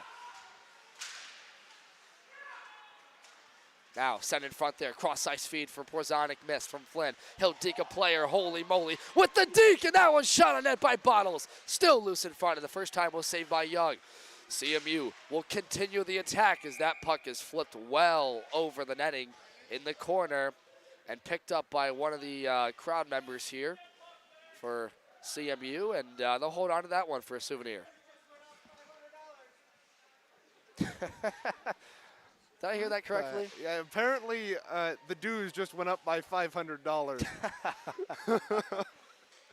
As annoying as the Lawrence Tech Scratchers might be, they do have some clever chirps here and there. You know, can you really call them annoying if you just call their chirp clever? Well, I guess you could be they annoying can and still clever be at the annoying, same yeah. time. Isaac Gibbs with a backhander off the face-off draw. That one was saved off the right pad of Young. Up the corner, hard, big checking hit the by boards. Gibbs. That was Zaya, Martino Zaya taking a check there. Look out, they score! What a cross-ice feed there. Lawrence Tech up by 2. CMU just not covering their man on the back door. And Young pots at home. Lawrence Tech is up by 2 now here after Central Michigan tied it up moments ago. Blaine Young, the senior from Highland, Michigan, the defenseman. His first goal of the season, Reagan, gives his Lawrence Tech team a 2-goal advantage. And it's something that it's a goal that CMU likes to score. Wide open man on the back door and a one-timer. It's worked for them multiple times, especially on the man advantage, but it didn't work there. And it just shows you the explosiveness that this Lawrence Tech forecheck has. Able to score with anyone. Not just their top guys, but the depth and the speed and the quickness and the mental fortitude to get to the net hard and score on the back end. And it's 3-1 Lawrence Tech with 11:35 to go in this second period. Devin Serra with Reagan Cleaves from Martin Ice Arena. Here's Braden Keel. Flips this one off the near side glass. It's played out to center by Sawyer Walker. He'll just dump this one in. CMU will change. Nathan Bottles comes on for Owen Campbell. They'll gain the red line. It's picked up here by Walker now. Flips out to center for MacArthur. MacArthur will skate with it wide. Circles it to right. Up the wing now. Dumps it into the zone. A race for the puck won by Braden Keel, so it'll come back for another icing. A quick draw. And this face-off's important. We've talked about it all year long if you've listened to us here on CCHN about the key face-offs that CMU has kind of been the non-benefactory of. With time missed there by Owen Campbell, they've kind of been short-staffed on the face-off area. But Nathan Bottles has done excellent tonight. He's going to have to be again. He wins it. Porzanic gets it across, but in there with speed is MacArthur to negate Christopher Martin's possession. He'll backhand this one in for Hayden Flynn. Gains the zone, and Porzanic will go in to chase after it. Whacks away at it. That one's played up the body by Haas, and with speed, keeping the zone is Keel. Now up the center by DeHaas. Look at the quickness of this Lawrence Tech defensive group to get the puck out of the zone. That's really been their key. Now off the bench. Backhander attempted there by Oda missed. Into the zone. We're going to get a whistle here. A penalty coming up. High stick penalty on Lawrence Tech here. Nathan Bottles got. And it's going to be Nicholas Oda going to the box. CMU is 0 for 2 on the night on the power play. And the last power play chance they had, they didn't have a single shot on net. So let's see what kind of fate they have in store here after Lawrence Tech from Blaine Young and Zachary Rice have put them at a 3-1 advantage. CMU, Devin, has not scored on the power play in 3 straight games. Face-off won by them, however. Andrew Siraki now in front of the lines and trying to get out of the way. Andrew Miller down low. Picked up by Owen Campbell, the only goal scorer for CMU so far. Campbell trying to deke away 2 defenders. Up top for Camara. Hounded off the puck there by Percyful. Now Campbell with space. Poke check there by the Lawrence Tech defender Connor Juhas. And now Percyful and Juhas with speed. Gains the blue line shorthanded here. He'll work with it to the end boards. Checked off the puck hard by Andrew Siraki. And here he comes now the other way. He's got Connor Morgan up the wing. Or rather, that's Andrew Miller. Siraki skates wide with it. Turns. Drop pass for Christopher Martin. Checked off the puck there by the captain. That's Martino Zaya. And Zaya will pursue in on Sam Camara. Camara stops. 1:08 left in this third power play chance of the night for CMU. 0 for 2. 9:29 to play in the second period between the number 24 ranked Central Michigan Chippewas and number 7 Lawrence Tech Blue Devils. Lawrence Tech clears it out of the zone. Isaac Gibbs knocks the puck out of midair. 49 seconds to go in the power play for CMU. They have not as has been the case all night, been able to get anything done on the power play. They have to transition out. Isaac Gibbs sidestepped one Lawrence Tech defender. Gets it worked down low. Backhander attempt. It'll be Connor Morgan to keep the zone. Now cycles it back down low. Austin Ritter to play with it. Coming in there to knock him off the puck was Sawyer Walker. And he'll clear this one up into the moorings of Martin Ice Arena. So this puck will stay inside the zone. 22 seconds left to work with after the penalty from Nicholas Oda for a high stick on Nathan Bottles. And they'll get the top group back out here. Andrew Porzonik, Nathan Bottles, and Hayden Flynn. Hayden Flynn, one of our players to watch. The senior trying to put his team back within 1 goal. For Lawrence Tech, so dangerous, was able to score 2. Charlie Hayes at the blue line, chance, and that one just went over the right side. Loose in front still, and Andrew Porzonik tried to stuff it short side. And now the goaltender, Timothy Young, will find it in his wickets and settle this puck down for it. 8:39 to go, 13 seconds in CMU's third power play of the night. Live here from Mount Pleasant, Michigan. We went to Farmington Hills Ice Arena last night where Lawrence Tech was able to outlast the Chips 6-3.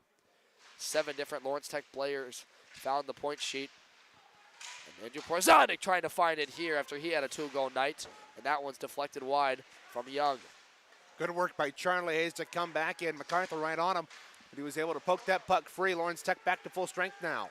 Here's Nathan Bottles working with it. The relentless pressure from Lawrence Tech.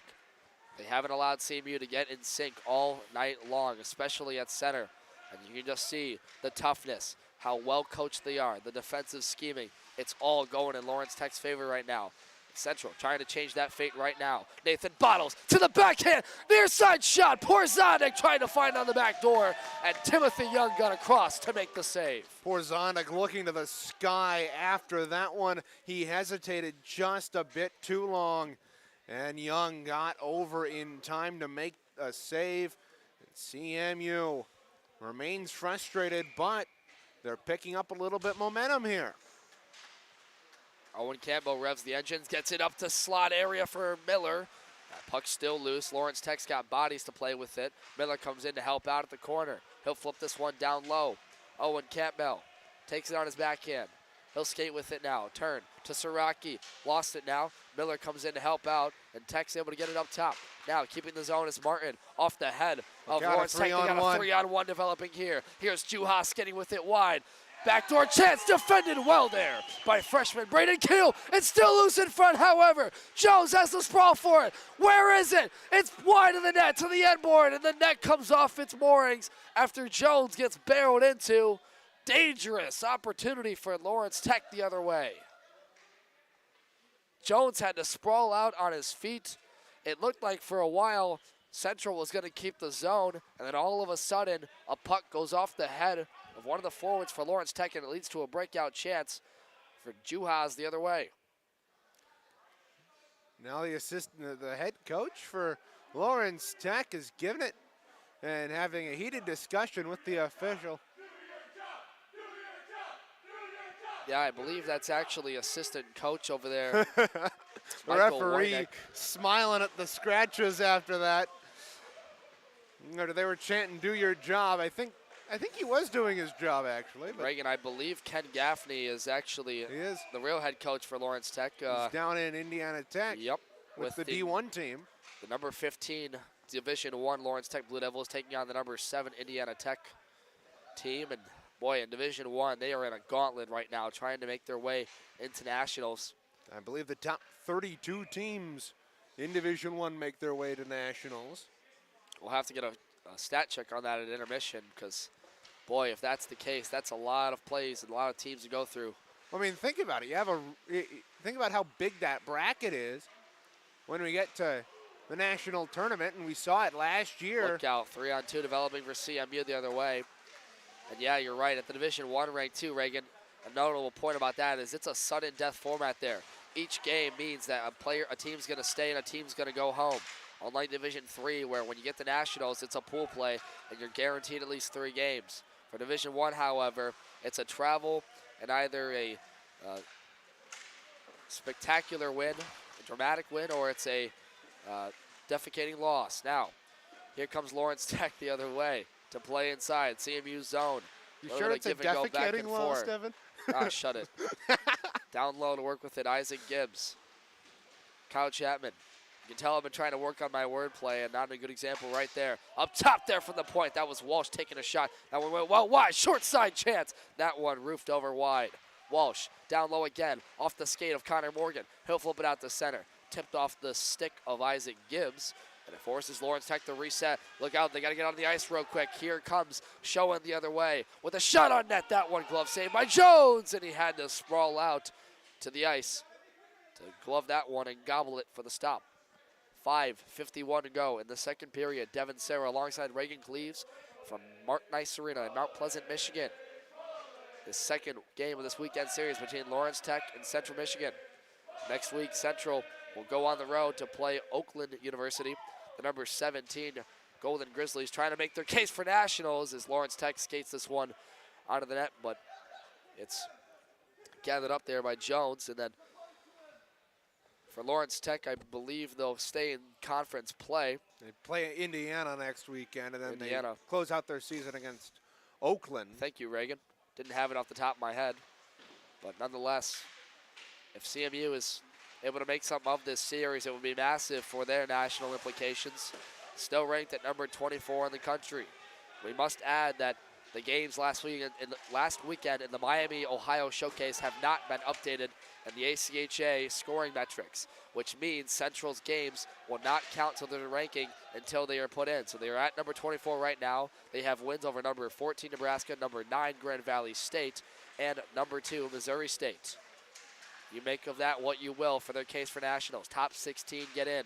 5:15 left to go in this game, however. Nathan Bottles working with it down low. Gets hauled down to the play, no call. And look out, a 2-on-1, 3-on-1 breaks out for Lawrence Tech. To Haas, up top, defended well by Porzonik. They find a way to get it to the back door, and it's defended out of the zone by Charlie Hayes, but not without a whistle.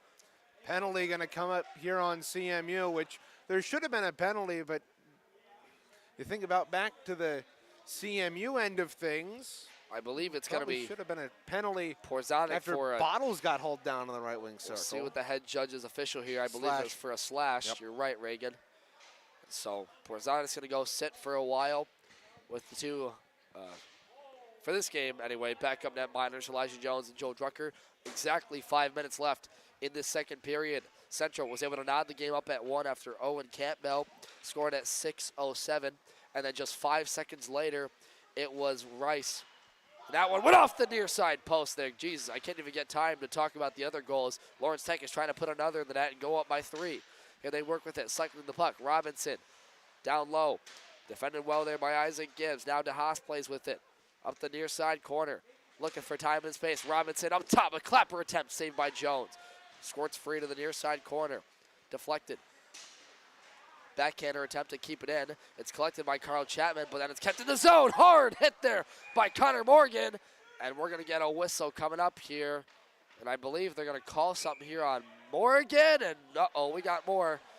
Looks like they're going to send Kyle Chapman off for getting into it there with number 15, Benjamin DeHaas, who go off. It's frustrating because Central Michigan was going to go on the power play, and then Kyle Chapman gets whistled for something after the whistle. Oh, and he just got a misconduct. This officiating crew has been known to be very tight-knit with their roughing misconduct calls. And Two separate, don't get them mixed is the same thing, and that's a tough way to determine that rating. They would have been on the power play, but now that one's negated. I should say, though, it would have been 4-on-4 because of Andy Porzonik's penalty, and then they would have had a power play for about 35 seconds to work with. But now, nonetheless, both are going to go to the bench, and we're going to get some open ice here. Yeah, it's going to be 4. It should be, I believe, 4-on-3 possibly. Assistant captain Christopher Martin getting the explanation. Martino Zaya, the captain for Lawrence Tech. That's the second straight game, Devin, that Kyle Chapman's got an after-the-whistle penalty from this same referee, mind you.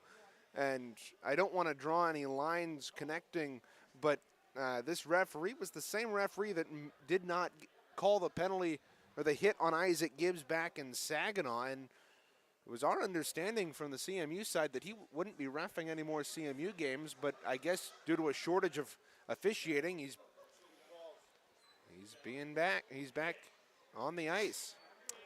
It's a great point to make, Reagan. I mean, we've talked about it all year, the officiating, and how, you know, if you're a Central fan, it's at times been questionable, especially with misconducts, even dating back to, you know, that first thing I think of is that that series against was it Ferris State? I'm trying to remember which opponent it was. They sent off one of the Central Michigan forwards for getting into words with the official. I don't remember that. Yeah, well, my point's again. Yeah. Nonetheless, you're right. You get the point I'm trying to make here. This officiating crew has been tight with CMU, their bench. And, we'll talk, the bench minor. We'll talk about that one, right? Yeah, Austin Whaley. Yeah. Back against against Saginaw Valley State. There you go. Yep, that Saginaw series. So instead of a player, it was a coach being sent off that instance, but the point still stands. You can't be talking to the referees after whistles. They're not going to have it, and it results in Kyle Chapman going to the box for what would have been 4-on-4, and now is 5-on-4. It's still 5-on-4. Still 5-on-4. They Coincidentals. The coincidentals, and then the misconduct of Chapman means there's 3 Central Michigan Chippewas in the box, including Andrew Porzonik, one of the most potent penalty killers. More blue sweaters than white sweaters. Not good if you're a Central fan. Here's MacArthur up the blue line into the zone. Up top for Sawyer Walker. We'll tee it up for a one-timer, and that one redirected off a body wide. Connor Morgan plays the body hard. Good effort there from the freshman, but he's got to get help. Lawrence Tech with bodies. They'll play it out to the corner now. Taken here by Shane Percyful, and now taken away by Morgan. At the blue line, they keep it to the zone. Walker on the net. That one tipped wide. Down low, here's Percyful. Lawrence Tech with time and space. 40 seconds left in their power play after the slash call on Andrew Porzonik. MacArthur gains the zone. He'll dump it off there and go off for a change. But they'll keep it. The possession in the corner. Looking down low. Near side chance. That one redirected just wide of the net. Connor Juhas now skates with it. The second leading scorer for this Lawrence Tech team. Up top, a shot saved by Jones. And there will be no rebound as a whistle is called. And that's off its moorings again. That's been a problem here at Martin forever. And CMU, as a result, will be unable to change. And you got to think at some point they're going to put in a bid to change those. Maybe dig a hole just about 3 inches deeper down in the ice. Use what the NHL uses. But that's been a problem even at the NHL level, actually.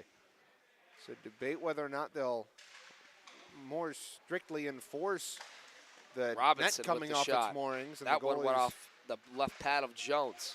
Cross ice feed. Shot on net. Another save by Jones. Still loose. Lawrence Tech has time to possess. Near side chance. Central collapse in their own zone. Loose in the slot. That one's cleared away. Out of the box comes Andrew Porzonik.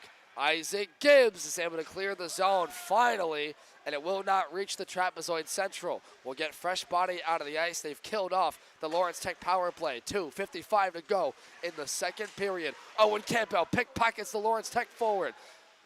Dumps this puck in for Young. He'll pick it up now. Played to the corner. Juhas skates with it. Solo effort here by the forward. Drop for Goebel. Offside. Just Against barely Lawrence there. Tech. That was number 16, Joré Bart. Not able to keep the zone in. Assistant captain for them. So they'll have to take another whistle and another one-on-one draw. Stay with us for the second intermission report. I'll have that for you. Here we'll take a look at the professional out-of-town scoreboard as well as a look at a recap of this one. That's the second intermission report coming up next here after the second period. You'll have a lot to talk about. A couple of goals in this third period. They score! Edmore chance, it wrapped around and I believe went off the near side. Nonetheless, it's a Lawrence Tech goal. It's 4-1. Zaya getting that one, his second of the contest, I believe, if not second of the weekend, as Lawrence Tech is on top now by 3. Frustrating effort from a CMU group that did a wonderful job to kill off the penalty. And then Lawrence Tech comes back the other way with speed. They're able to wrap this puck around and pending our official scoring metric, it'd be Martino Zaya's 4th goal this season. Face-off draw at center ice.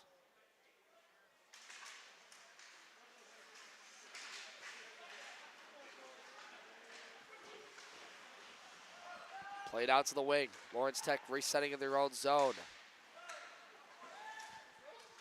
Here's Braden Keel trying to skate with his defender. Takes the puck away, and again, look at the bodies. The attack to the puck. 4 Lawrence Tech players gaining this puck in front of their own bench, and that's really been their key to success, is just attacking the puck, forcing CMU to hem in their own zone and skate hard with it. And you gotta wonder if the lack of presence by Keelan Baker has something to do with that. This Central Michigan group, frustrated, tired. And as a result, CMU is going to get a penalty here. Looks like Braden Keel's going to head off. Oh, and now they're sending off Isaac Gibbs, too, for something that was completely unrelated. Gibbs and Keel both going off for words. And yeah, look at Isaac Gibbs. He's got to be careful here. And he just got a misconduct. Yep. I believe. Can't say anything. Goodness. Can't say anything. And yep. But I mean, I don't know what Isaac Gibbs getting a penalty for initially. He just slams his stick in frustration going to the bench, and the official behind the play, who again is that same official that we've been talking about. We apologize for any abusive language that's heard here on our feed from CCHN. But a frustrated Central Michigan group and Central Michigan faithful that has seen themselves fall on a 4-1 deficit. If the Lawrence Tech once again scores 3 unanswered goals. CMU penalty box is getting crowded across the way. Now a one-timer attempt by Holmes. That one's tipped off in front, just wide. Juas keeps the line. It's loose. They score. Second chance opportunity. And Tech leads big. Another power play goal for Lawrence Tech. CMU unable to keep their cool. It's just giving Lawrence Tech more and more opportunities.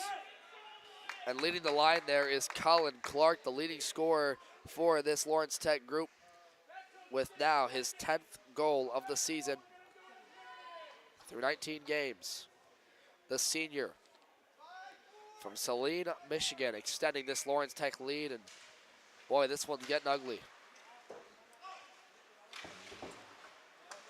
CMU just can't do, they cannot, they have to keep their cool rather.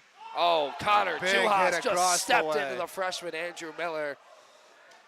And if it wasn't for this Lawrence Tech crowd, I believe this place would be as quiet as a mouse, unless you're a CMU player. And you know, for Lawrence Tech, I mean, this is now kind of resembling what happened in the season finale against Central last year when they won 5-1, and that was on home ice. This one obviously at Martin Ice Arena.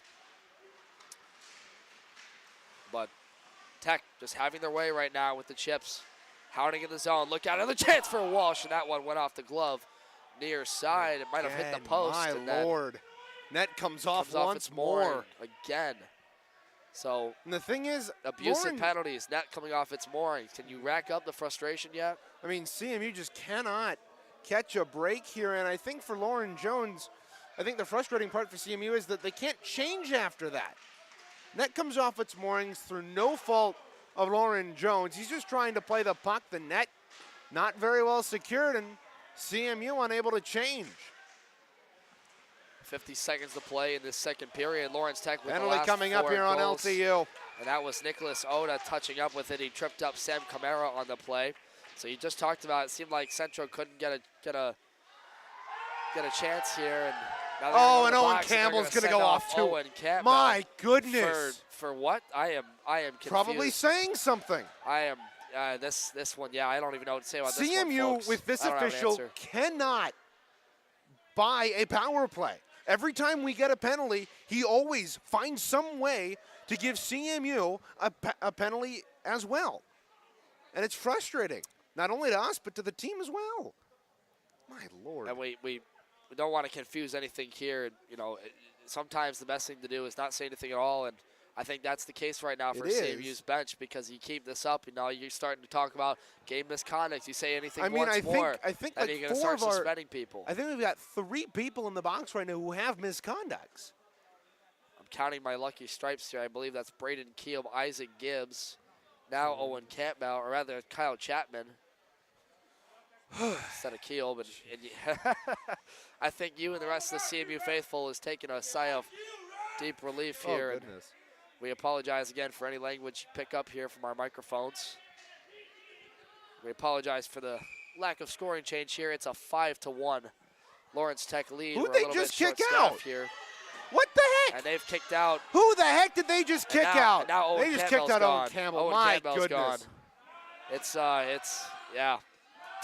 That's that, folks. Oh boy.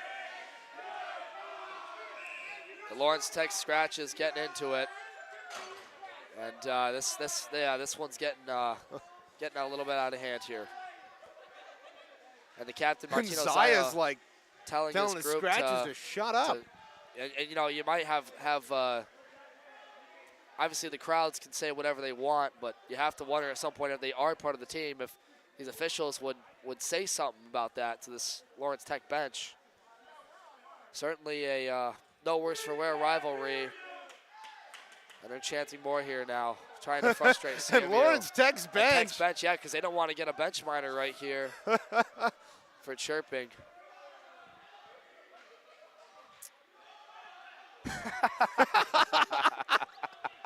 Is that Dalton Sutherland over there? I've got no clue. I think it is Dalton Sutherland. Oh, that's hilarious. Alumni night here at Wow. Martin Ice Arena. It hasn't gone super well, but Even when you move on from this squad, the memory still remains.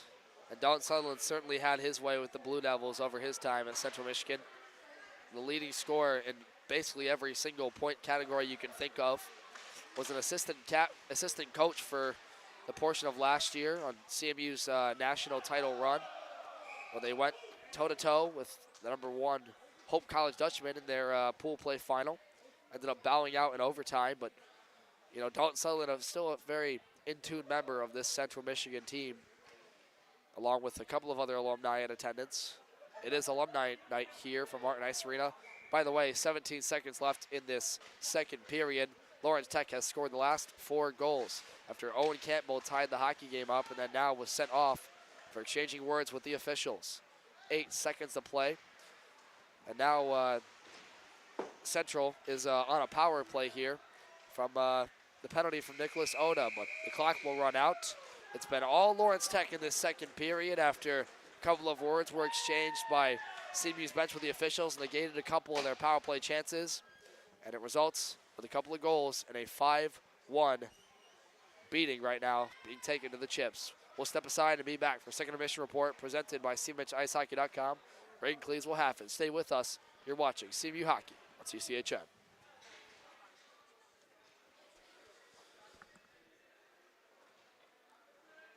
Am I clear? nope.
And we're back here in Martin Ice Arena from Mount Pleasant, Michigan, as the score in this one has gotten a bit out of hand. Lawrence Tech has scored the last 4 goals unanswered to lead this one 5-1. Owen Campbell tied up the hockey game at 7:07 of the first or second, and then 5 seconds later, not even 5 seconds later, off the draw, it was Zachary Rice moving in quickly onto the net and scored a goal after a beautiful feed from Thomas Walsh to put this game at 2-1.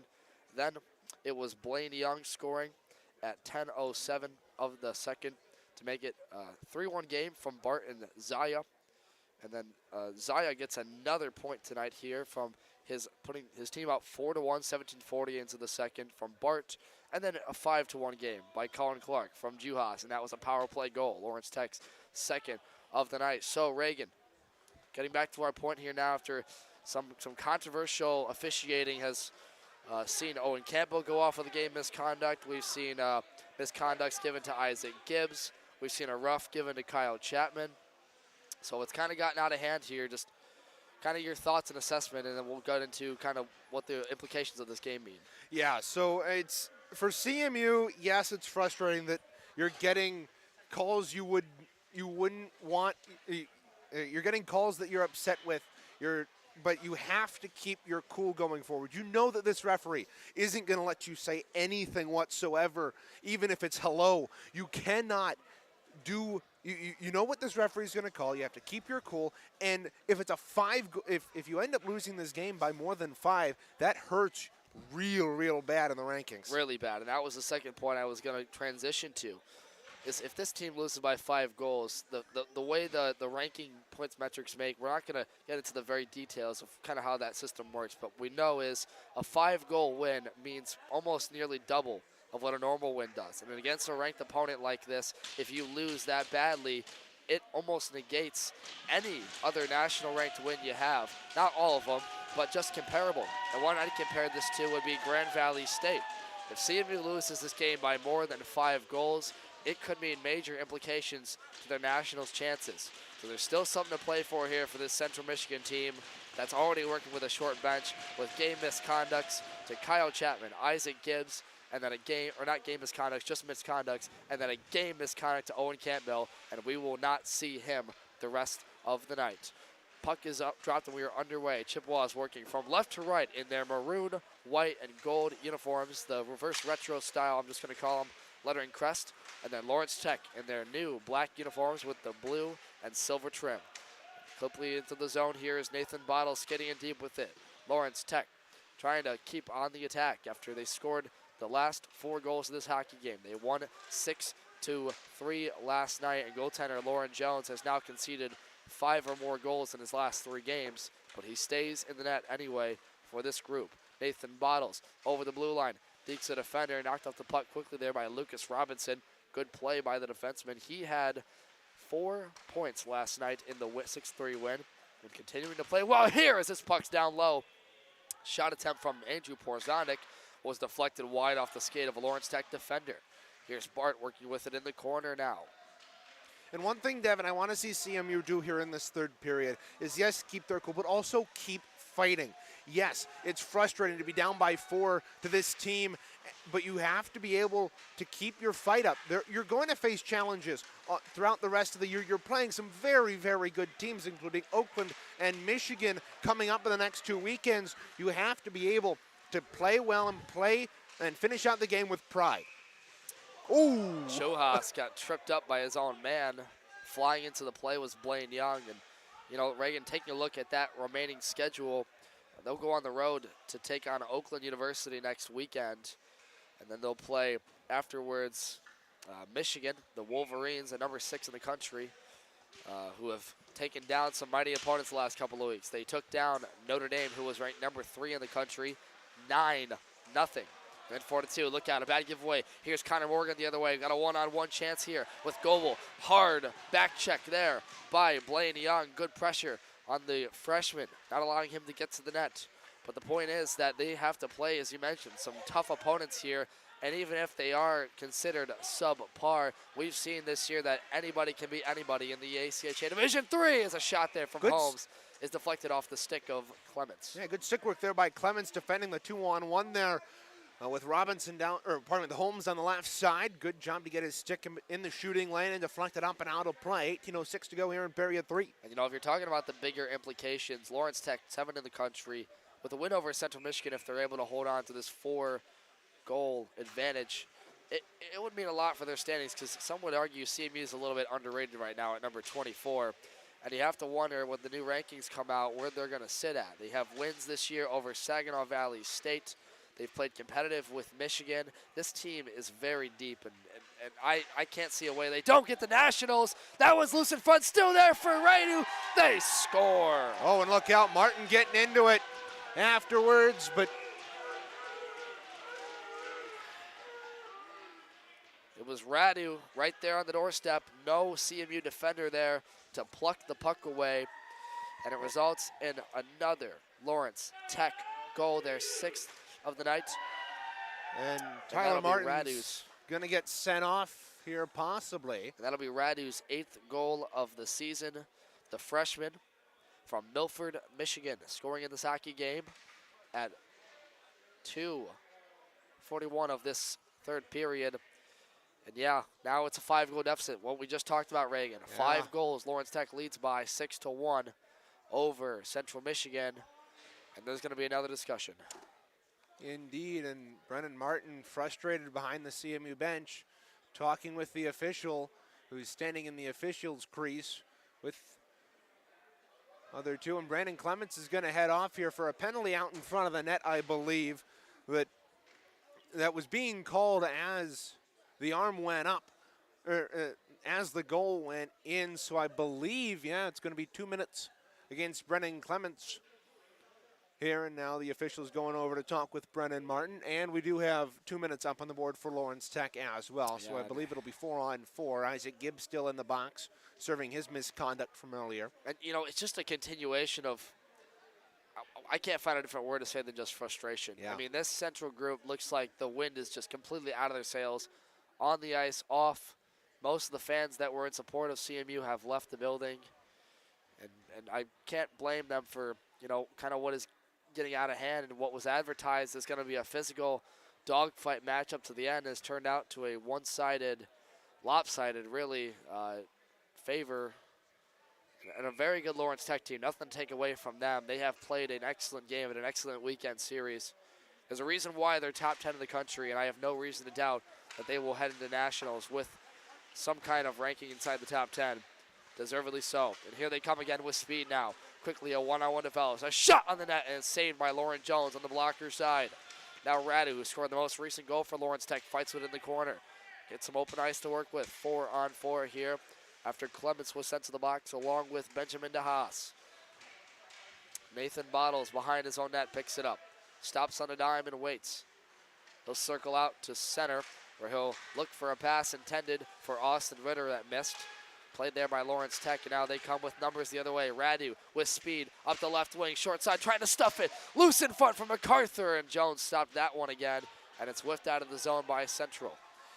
6-1 the score here, and Devin, you got to be wondering if Brandon Martin is thinking about a goaltending change, or will think about a goaltending change. He's stuck with Lauren Jones for the last 4 games now, when we've been thinking that he might go with Elijah Jones, but it's been every time he's had a tough opponent out. Lauren Jones got clipped in the head with a stick in that play, but it must be noted again, I made the point earlier, but his 3rd straight game conceding 6 goals.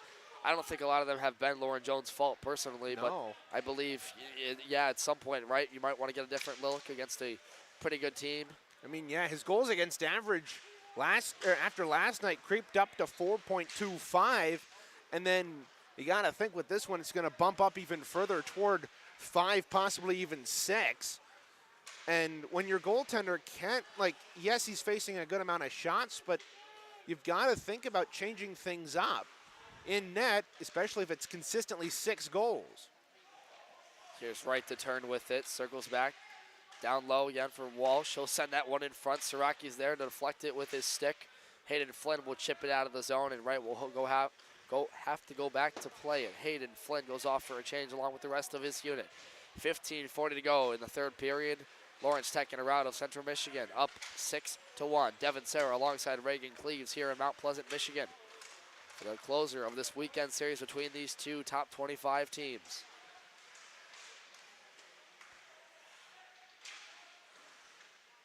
Back and forth play here in the attacking zone for Lawrence Tech. This one's flipped into the air by Andrew Miller. Played there with Blaine Young on a one-on-one. They'll chip it out in the blue line. Elbowed in the face there was Connor Morgan from DeHaas, who just came out of the box, and we resume 5-on-5 play. Lawrence Tech in their own end. Pursued in by Andrew Miller. It'll be Nathan Bottles to chase in after it. Picking up the puck here is Cole Goebel. And he'll slide it across for his defensive partner. Lawrence Tech attempts a stretch pass out to center. Negated away by Brandon Clements. And now with speed, here comes Shane Percyful. Backhand attempt, shot on net. That one just wide from the near side attempt. Braden Keelb lucky that didn't go off his skate and into the back of the net. He was on the back door, and that pass came right onto him. Now here's Shane Percyful over blue line. To the near side wing. Checked off the boards there from Tyler Martin. Skidding in after it now. There comes Andrew Porzondik out on the ice again. Getting a different look here with this young group, Siraki and Tyler Martin. Here's Lawrence Tech. Here's Clark over the line. He's got Bart up the slot area with him. He'll turn wide into the end board. Up top to the blue line. Long saucer off the end board. Jorey Bart to pick it up in the corner. To the half wall for Schoen. They'll fight with it. Siraki rims this one around the end board. Keelb there to tip it. Kamara there to scoop it. And he'll flip this one, chip it to the near corner. Schoen kept the blue line. Once again, Kamara on the clear attempt, and he picked it up off his own teammate, Siraki, and now they'll pin it up against the boards right in front of our broadcast stand. Here's Clark with a shot. That one redirected wide, picked up his own rebound on the near side attempt. Saved there by Lauren Jones.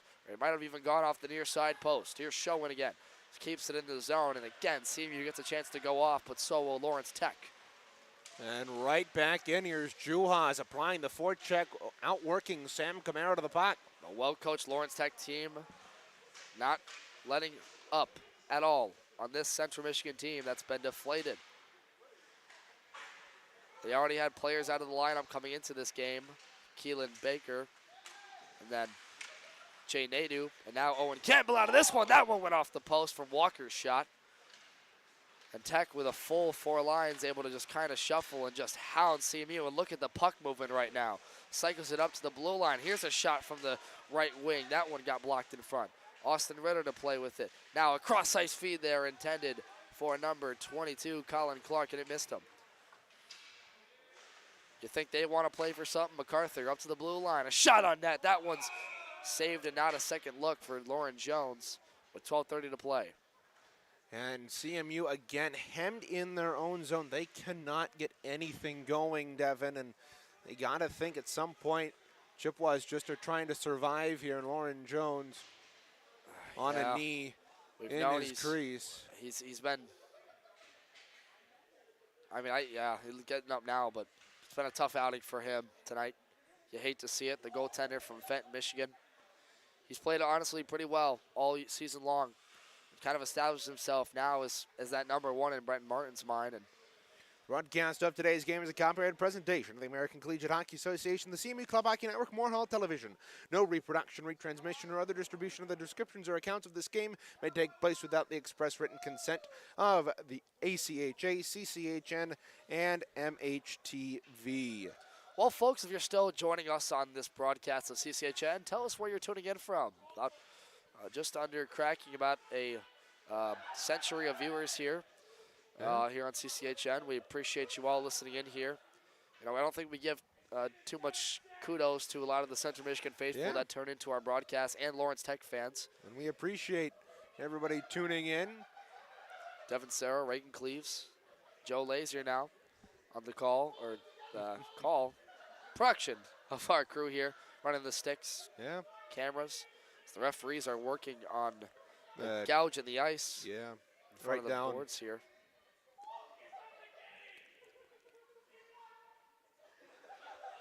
You can probably hear over our mic the hyenas that are Lawrence Tech's scratches over here, just having a laugh and golly. I don't know what about.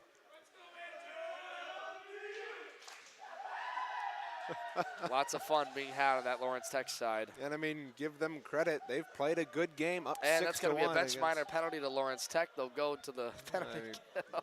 Devin's just joking.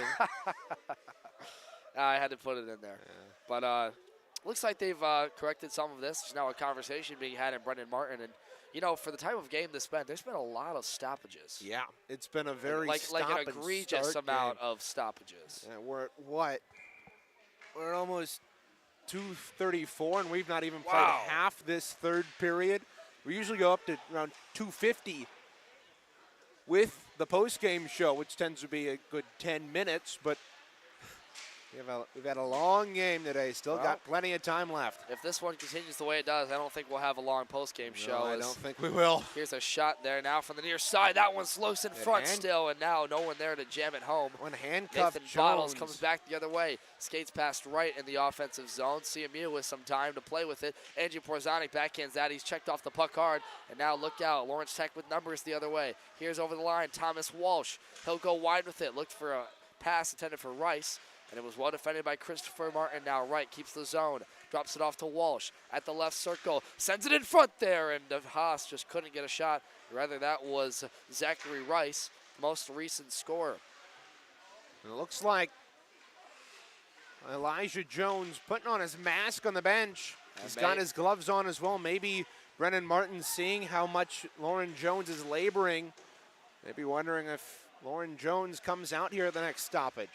At the blue line chance, that one went off the stick of Jones that time. Tyler Martin to play it out here. He's got up the wing Andrew Siraki to play it over the blue line. Defended by Blaine Young. Here's a shot on net. That one went well wide. Scoots back all the way over the blue line to neutral ice. Braden Keel back to play with it. Pursued in by Joré Bart. Stretch pass intended for Tyler Martin. Settled down by Blaine Young. Martin will get to it. And hard check there from Martino Zaya to the boards. It allows his team to possess the puck. Brandon Keel dumps this puck in. Austin Ritter, the intended receiver of it, gets hacked down to the ice. Interference penalty going to come up here on Clark. That was 22 on 22 Clark going to the box. And now if you see his bench, shh, shh, shh. Yes, and Isaac Gibbs and Kyle Chapman have both returned from their misconducts as they hop out of the box. And so some fresh. And surprisingly, nobody's getting sent to the CMU penalty box here. Finally just giving up the effort now. 5-on-4 coming up to CMU. They've been held off the power play tonight. 0 for 3. I'm going to say unofficially. I'm trying to take that out of my vocabulary, Reagan. But, yeah, I don't even know what to say about this penalty sheet here anymore. I don't want to decipher that. Your handwriting is too messy. Look at how that landed. That was perfect. It is too messy, but it's one I can understand. And one I could barely understand with all the roughing game misconducts we've had. And I haven't been able to fill out my own since I was running camera for the first 2 periods. So can you tell who the stat man on this broadcast is, folks? Definitely not me. Kyle Chapman in his own end, pursued in by Connor Juhas. CMU's power play. Kyle Chapman picks up his own puck out of the air. Trying to stay outside is Isaac Gibbs. And one too many. Yeah. Oh, I thought. One too many toe taps. By Lawrence Tech Kyle gets time Chapman, to hold with it. They'll just sauce this one in. Connor Morgan's not able to keep the zone, and Kyle Chapman has to skate back for it. Chapman's had a rough night. He got a misconduct penalty earlier that sent him off for 10 minutes. Get some ice time here. One of the veteran defensemen for this team. Officially now the oldest member of this team. Look out, breakout chance coming up here for Benjamin DeHaas. Doesn't have numbers, however. He'll skate to the corner with it. Good CMU. poke check there by Clements. 1 minute left to go in their power play. 0 for 3 on the night, or whatever a number is. Haven't scored on the power play yet. They haven't scored now in their last 3 games, including this one. DeHaas chases in after it. Clements to pick it up. He'll sidestep it. Picked up his own bounce pass off the boards, and now Connor Morgan out to center. Missed a pass for Andrew Siraki. They'll skate with it the other way. Hayden Flynn. Into the corner. Tied up with it now. Trying to keep it in is Keel, but he does, but Great no one's able to point there. collect that one. And with time and space, Lawrence Tech will get this out of the zone. Nicholas Oda now. 24 seconds left in CMU's power play. Keel hashes this one over to Porzandic. He'll whiff this one. Cross ice to Christopher Martin. Up the right wing. Send this one on at near side, well wide. Braden Keel will keep the zone. Porzonic with Siraki streaking in, looks for him. Here's Martin with a backhander, and that one's saved by save. Young, the goaltender, who we haven't called his name too much recently, with a nice glove stop. If you're looking for game reports, stats, schedules, and more, take a trip to cmishicehockey.com. There you can find those and much more, including player and recruiting information, apparel, and more. That's cmichihockey.com. Nathan Bottles digging the draw against the captain, Martino Zaya. Going forward, as CMU's power play will end. Oh. Hard check in front of Lawrence Tech bench on Braden Keel. Here's Zaya with speed. Shoots this one on Lauren Jones. Oh, He's still goodness. loose, and a backhander scored. Jore Bart to finish it. It's 7-1, Lawrence Tech. And that's the second straight goal that Lauren Jones hasn't been able to control the rebound. And this one will send him off the ice. Elijah Jones is going to come in after Lauren Jones throwing his stick onto the ice. Not happy about it whatsoever.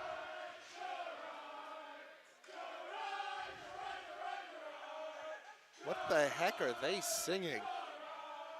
The bench getting, as they would say, hype over there on Lawrence Tech's side. So Elijah Jones makes his appearance here in this one.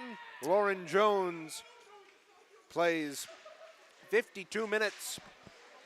The freshman goaltender from Port Huron, Michigan. Pardon me, 51 minutes and 28 seconds. The clock Look hasn't out, run. Bart looking for another. Elijah Good save. Jones getting active early already with a shot on net from Bart, who was the most recent goal scorer, finishing off the play earlier. Look out, collision in front of the CMU bench. Austin Ritter over there to help out. And for Elijah Jones, he's pitched a couple of excellent games this season. Had a shutout against Lake Superior State in a 5-0 win on October the 1st. Then he played against Notre Dame, only to a 6-5 loss, in which I think most of the goals were not against him. And then he had a look against Adrian College, and he pitched a shutout then.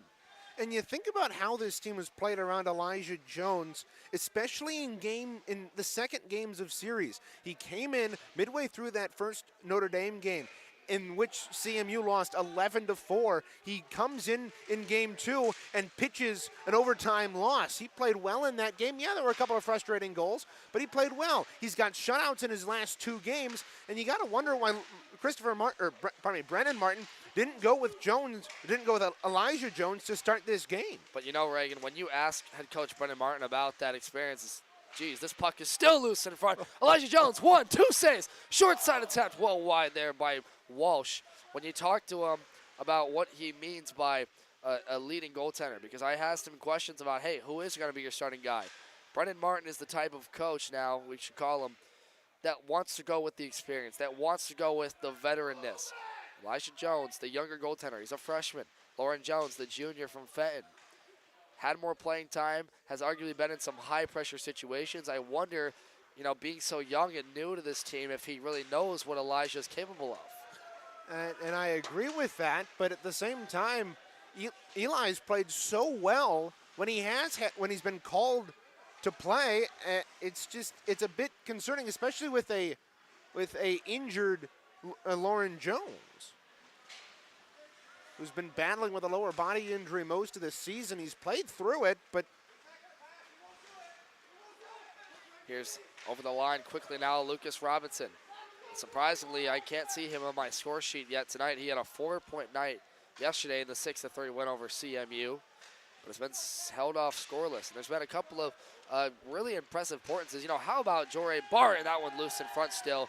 CMU trying to collect some pressure now. Christopher Martin sends one on net. Look at the stretch pass for Colin Clark. He's got a breakaway on Elijah Jones. Backhand saved by Elijah Jones. And there's going to be more coming up right here. And a penalty coming up here on, I believe, Andrew Porzondik. He's going to go off as Clark went into the boards, but a great stop there by Elijah Jones, stretching out the right pad, staying with Colin Clark. And it keeps this a 7-1 game, 6:11 to go here in the third. That initial shot was blocked by Christopher Martin, and then a Lawrence Tech forward picked it up, got the stretch pass up to Colin Clark, and look, that's there is no backing down from there. Colin Clark is one of the leading scorers on this Lawrence Tech team. Tries to go forehand, backhand, and then Lauren Jones sticks with it the entire way. And it's a good call by the referee, Andrew Porzondik, cross-checks Colin Clark and to go flying into the end boards. So CMU on the penalty kill here for the next 2 minutes. So the young goaltender making a flashy stop early in his appearance. in this 7-1 route. Lawrence Tech goes back to work on the power play. One-timer, that one went well wide. Working down low with it is Shane Percyville. He'll cycle it up top here. Defended Isaac Gibbs, and good job to knock the forward for Lawrence Tech, Aiden MacArthur, off the puck. They re-enter the zone now. Rice with a shot. That one well wide off the short side. Isaac Gibbs Isaac just got Gibbs is decked. laboring. He's not feeling good, and he shouts He's some. complaining to the wrong joke. man in stripes.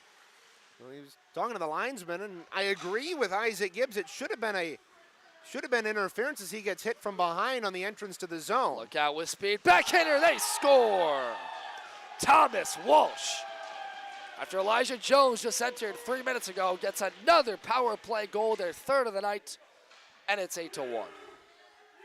My goodness. And it's a good move there by,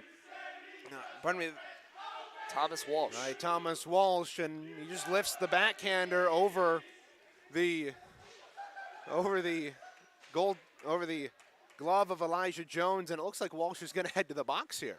Yeah, Thomas Walsh scoring his actual first goal of the season. They've My got scoring sheet, Reagan. They've got the penalty up on the wrong side of the board. So right now it says it's Isaac Gibbs is in the box, but now they take it down and they're going to put up Thomas Walsh. So CMU now on the power play here. 0-for-4 tonight, we believe.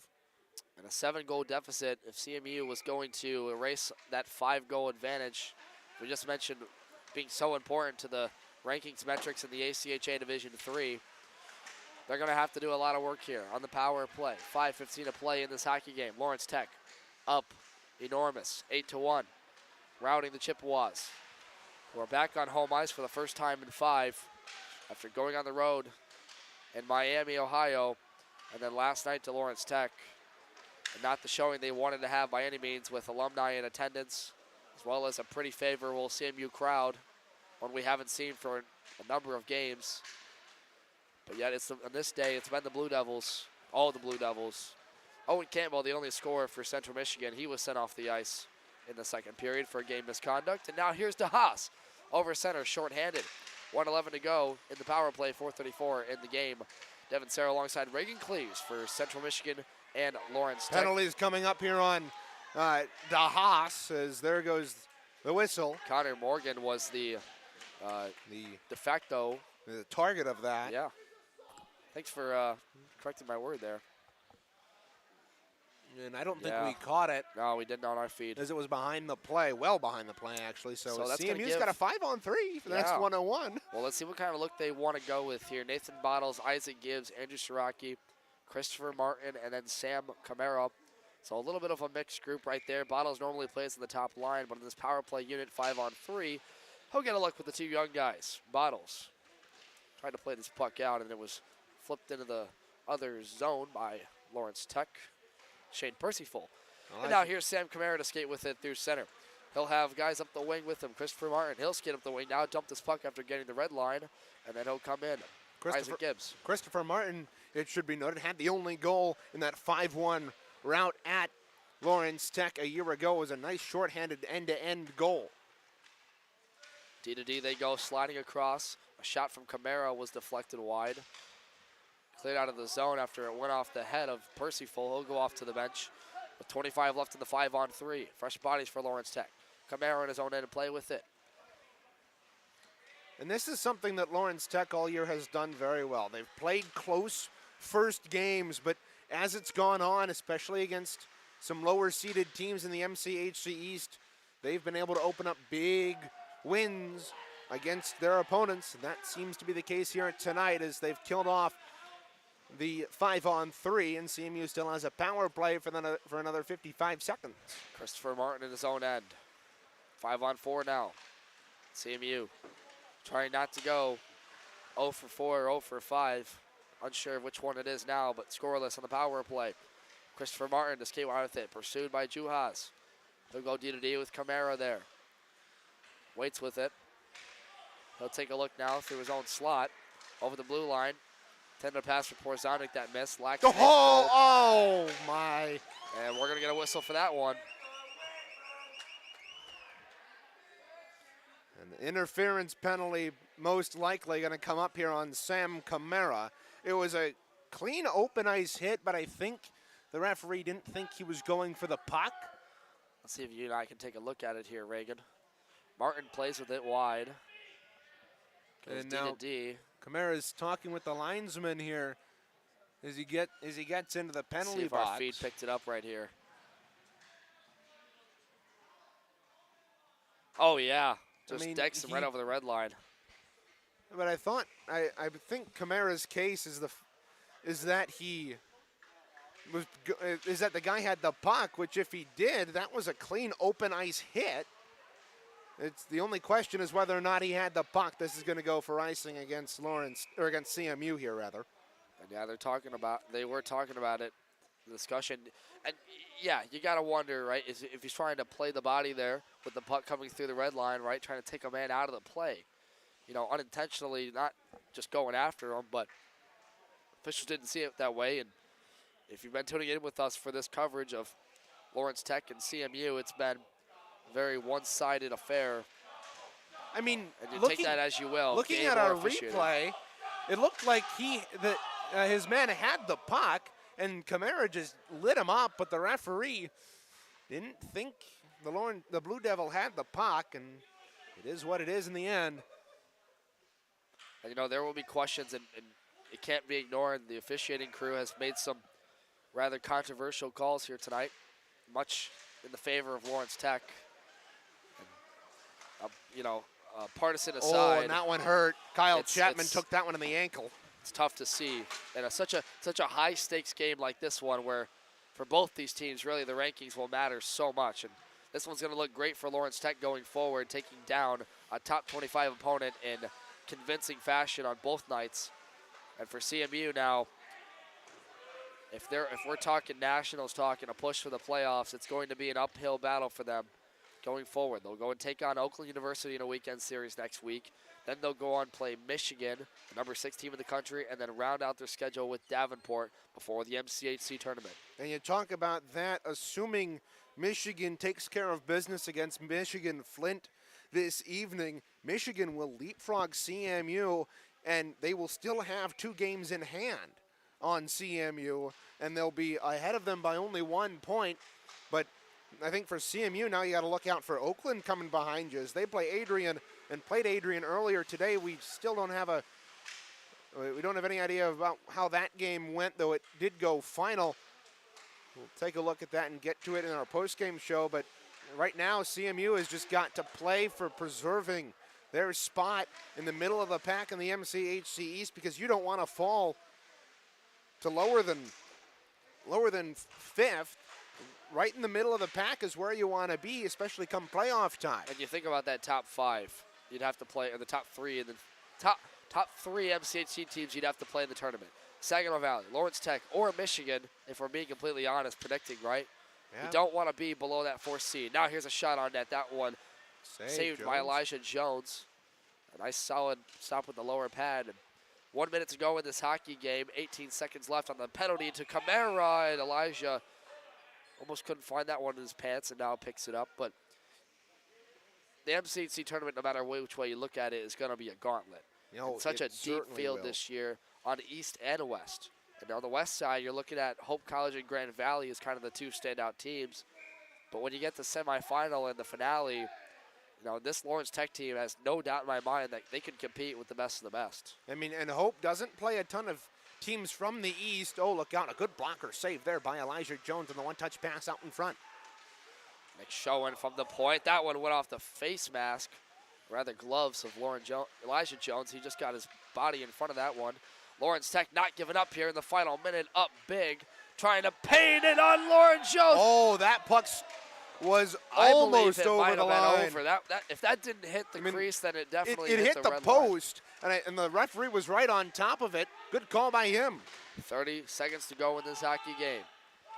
After losing last night 6-3, you thought Central would have a chance at getting some redemption here against Lawrence Tech Blue Devils. But on this night, it's been all Lawrence Tech, the number 7 team in the country, taking it to CMU.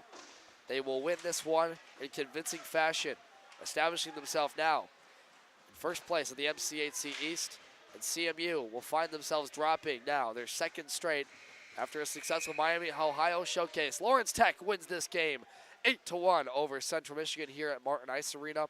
Stay with us. We'll recap it all on the postgame show presented by SeaMitchIceHockey.com. You're watching Central Michigan Hockey on CCHN.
And welcome back, everybody, to the postgame show presented by cmichicehockey.com. The final score here from Martin Ice Arena: Lawrence Tech 8, Central Michigan 1. A beatdown at the Marty from the Blue Devils to the Chips. And Reagan, the whole story this weekend was the Chips were looking forward to dancing with the Devil this weekend, and the Devil did not disappoint as they go on to score this weekend 14 goals to Central Michigan's 4. They won 6-3 last night at Farmington Hills Ice Arena. They sweep the weekend in dominating fashion. This was a night where everything that could go wrong for Central Michigan did go wrong, and it results in the final you see. Yeah, Central Michigan struggled all night. Lawrence Tech didn't get up as early as they did last game, but it was a rough game for CMU. They, especially in the second period, they had a couple of calls go against them that they may not have agreed with, but it is what it is. You have to battle through it, and that's something Central Michigan did not do. They were unable to power through it, and Lawrence Tech proved why they're the number 7 team in the nation and played pretty darn well. After going up 1-0 in this game from Sawyer Walker, Owen Campbell answered the second period. It was a 1-1 hockey game with about 13 minutes left, and then 5 seconds later, Rice scored for them to make this one a 2-1 game, and I want to get the names right here because, boy, we had a lot of names on the score sheet. Indeed we did. For them. That was number, trying to find his number here relevant. Rice had the goal there, but Lawrence Tech went on to score 7 unanswered goals. Then it was Blaine Young, Martino Zaya, who had a multi-point night. Jorey Bart, he'll be one of our players we'll talk about later in this post-game show. Look, the point is, as soon as they got going in that second period, the penalties started to mount against Central Michigan. They got a couple of misconduct penalties. And then a game misconduct assessed to Owen Campbell, who was sent off the ice. You know, coming into this game, you know, we talked about the injuries to Keelan Baker, Jay Nadeau. What effect do you think it had overall in the result? I think it took a aspect of physicality out of the game for Central Michigan. I think, and the speed from Jay Nadeau, the physicality, and the leadership from Keelan Baker. He wasn't on the ice to keep his guys calm. He wasn't there to provide the leadership, and through no fault of his own, the dude's injured, but it's still something that Central Michigan longs for in situations like this, and leadership has been such a key part of their success in recent series, and it kind of fell apart here tonight. This is Brendan Martin's interim head coach, second loss in regulation as a head coach, and the second straight loss after there was so much optimism coming into this weekend after Miami taking down Nebraska, number 14, and then Missouri State, number 2. You almost think for a second that tie against IUP might have just been a trickle-over effect to this weekend's games. And one more time, I just wanted to know, I mean, is this just a telling sign of where this team's been at? I don't know. I think for CMU, the difference in this game wasn't a matter of their opponent. I just think they didn't play super well, and I think that goes back to the IUP game, where they came into that IUP game, underestimated their opponent, and it showed in a 0-0 tie. But thereafter, I think they came in riding high off that weekend in Miami, and I think Lawrence Tech kind of put them in their place. Lawrence Tech improves to a record of 16 wins, 4 losses, and 1 tie on the year, first place in the MCHC. Central Michigan falls to 12-7, 2-1, and with a win tonight, if Michigan's able to win against Flint, they will jump CMU for 3rd place in the MCHC East. And barring Oakland winning this week, we haven't seen a final score from that one yet. They would also have a chance to catch CMU. They would be deadlocked with CMU at 8 points through 8 games. So that series next weekend, that series nonetheless is going to be a pivotal series for the lower half standings in the MCHC East. And it's kind of crazy to have it coming into this weekend. We were thinking that, hey, CMU possible top half of the MCHC East, and coming out of this, it's like, oh, we'll be lucky to be 4th or 5th come the end of the year. Lots of questions that need to be answered by this group. Time now for our players to watch a recap. Owen Campbell found the score sheet tonight. He had the lone goal for CMU in the second period, as we mentioned. Honestly, it was a beautiful goal, breakaway chance. Got this place lit up for about I would say about a minute or two. Yeah, and it was a hard-working play right off of the face-off in the offensive end. He got to a rebound out in front and was able to jam it home, but it was short-lived ecstasy for the CMU Chippewas as 5 seconds later, it was jammed Zachary home. Rice, Rice Zachary Rice got quieted this crowd, and Yeah. you know, the Lawrence Tech side, they brought a lot of their scratches here. They were a flock, we'll say that, about, you know, talking about their goals and whatnot. And then Hayden Flynn didn't get on the score sheet, but we'll call it a Donnybrook, getting into a little Pun scrum intended. with one of the Lawrence Tech defenders. And, yeah, we saw a lot of post-whistle scrums tonight, especially when this game was close. Yeah, and even when this game was close, CMU fought in this game. Don't get me wrong. It's not that they played without any spirit, but it was like, especially that Hayden Flynn fight after, not fight, scrum afterwards. But CMU is just, it was a frustrating weekend for them, and I think last night's frustrations carried over to tonight, and that's why we had an 8-1 result. On Lawrence Tech's side, Shane Percyful did not find the back of the net, left off the score sheet. Robinson, who had a full-point night last night, is given an assist tonight here on the last goal of the game from Jory Bart, or rather, I should say third to last goal from Radu, and then Robinson scored that. That made it a 6-1 game.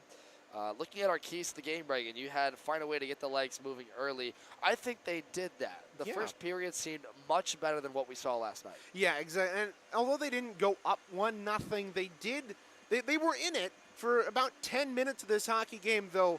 After the halfway mark of that first period, it was all Lawrence Tech for about, like, literally the entire second half of that first. They hemmed CMU inside their own end, didn't allow them to get out, and I think it showed. I think you could write a cross mark through every key to the game. You had protect your end, get the puck out quickly. That did not happen. It seemed like Lawrence Tech would cycle the puck very well, and they are such an explosive offense. They were able to get momentum goal after momentum goal in quick succession. And a lot of these were these bang rebound plays in front where the goaltender is sprawling out and CMU just can't clear the zone. And then finally the top line, and they were completely blanked here.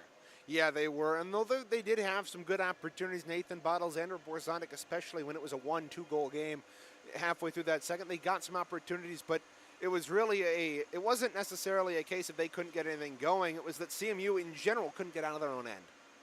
Our 3 stars of the game presented by Optimex Sports. The first one goes to Jory Bart, number 16, the freshman, with a goal and 2 assists here tonight. And he wasn't really a factor early on in the game, but when the score did get out of hand, he was all over the ice, up and down on both ends. Yeah, a goal and 2 assists for him here tonight. And our second star, Zaya, the captain, likewise, similar stat line goal and 2 assists. And they both played very well. And I think Lawrence Tech, credit to them, none of their goal scorers scored more than once. Yeah. They spread the wealth incredibly well. And I think for them, they have a really good shot at going places here this season. Thomas Walsh was our third star with a goal and assist. And, yeah, a very deep Lawrence Tech team. We've always known they've had the numbers, able to run 4 lines out here. But this team just has the chemistry of being different. It seems like they can outwork, tire out a group like they did CMU tonight, have them in their own zone. And that's a credit to Ken Gaffney, Michael Woynick, Bryce Elbert, and Griffin Grezenkrowitz. I butchered that probably. But just a credit to this entire Lawrence Tech coaching staff for the work they've done. This team is going places, and they are basically, if they haven't already, solidified themselves to nationals. Exactly. And I think for this Lawrence Tech team, it shows how, like, that length, that big lineup that we talk about, yeah, it provides an annoying scratch section for them, but it allows them to cycle guys in. They have fresh guys going into game 2, whereas CMU doesn't have anybody out of the lineup on Friday, and then they come into Saturday with guys that have just played the game, or played a game the night before, and I think Lawrence Tech, that endurance, that availability with that basically second team off the ice, it helps them for sure. Looking ahead now for Central Michigan, as we mentioned, following the 12-7-2-1, they will go on to take Oakland University next weekend. The number 17 Golden Grizzlies have been a little bit of a surprise this year, cracking the top 25 late in the year. And as you talked about in the MCHC East standings, that game is going to be massive for 3rd or 4th place. Yeah, indeed. Central Michigan has to win next weekend if they want any hope of being in the top half of the MCHC East because they've got Michigan coming up the following weekend. That is going to be a rough series if this one is any indication of how that series is going to go. But I think for Central Michigan, the key is regrouping for next weekend. Yes, you suffered one of your biggest losses of the year, your second 7-goal loss this season. And for CMU, it's just, okay, how can Brennan Martin get this team to recover? Yes, it was a tough weekend, but you've got to stay with it. You cannot let this deflate your entire season. You beat the number 2 team in the nation. You beat the number 14 team in the nation. It's a matter of how you bounce back from such a tough weekend. Well, words spoken by Reagan Cleaves. Next week's broadcast will be from the Troy Sports Center. It's a 8 p.m. broadcast time for an 8:15 puck drop. We may move that up to 7:55. You can catch that game on CCHN right here with myself and Reagan Cleaves on the call, and we'll have it all for you to begin that weekend series where CMU will look to, as Reagan mentioned, rebound from a very, very tough weekend against the number 7 Lawrence Tech Blue Devils. That'll just about do it for our coverage here from Martin Ice Arena. We don't have any score updates for you outside of the ACHA Top 10, but there are some major games going on tonight, so you'll want to check ACHA's official website for all scoring updates. Just head over to the Men's Division 3 tab on the scoreboard sheet, and you'll be able to see all of those games, if not right now, at the end of the day. And finally, Reagan, just one more point about what we talked about earlier about recouping this group. Justin McComas, former player for Central Michigan, who walked over to us and just talked about this team will be fine. They've been able to recoup from tough losses like this before. We talked about last year, they lost 5-1 in the regular season finale and then came back in the MCHC tournament, dominated Adrian, went on to play Lawrence Tech, won in double overtime, and then played Hope.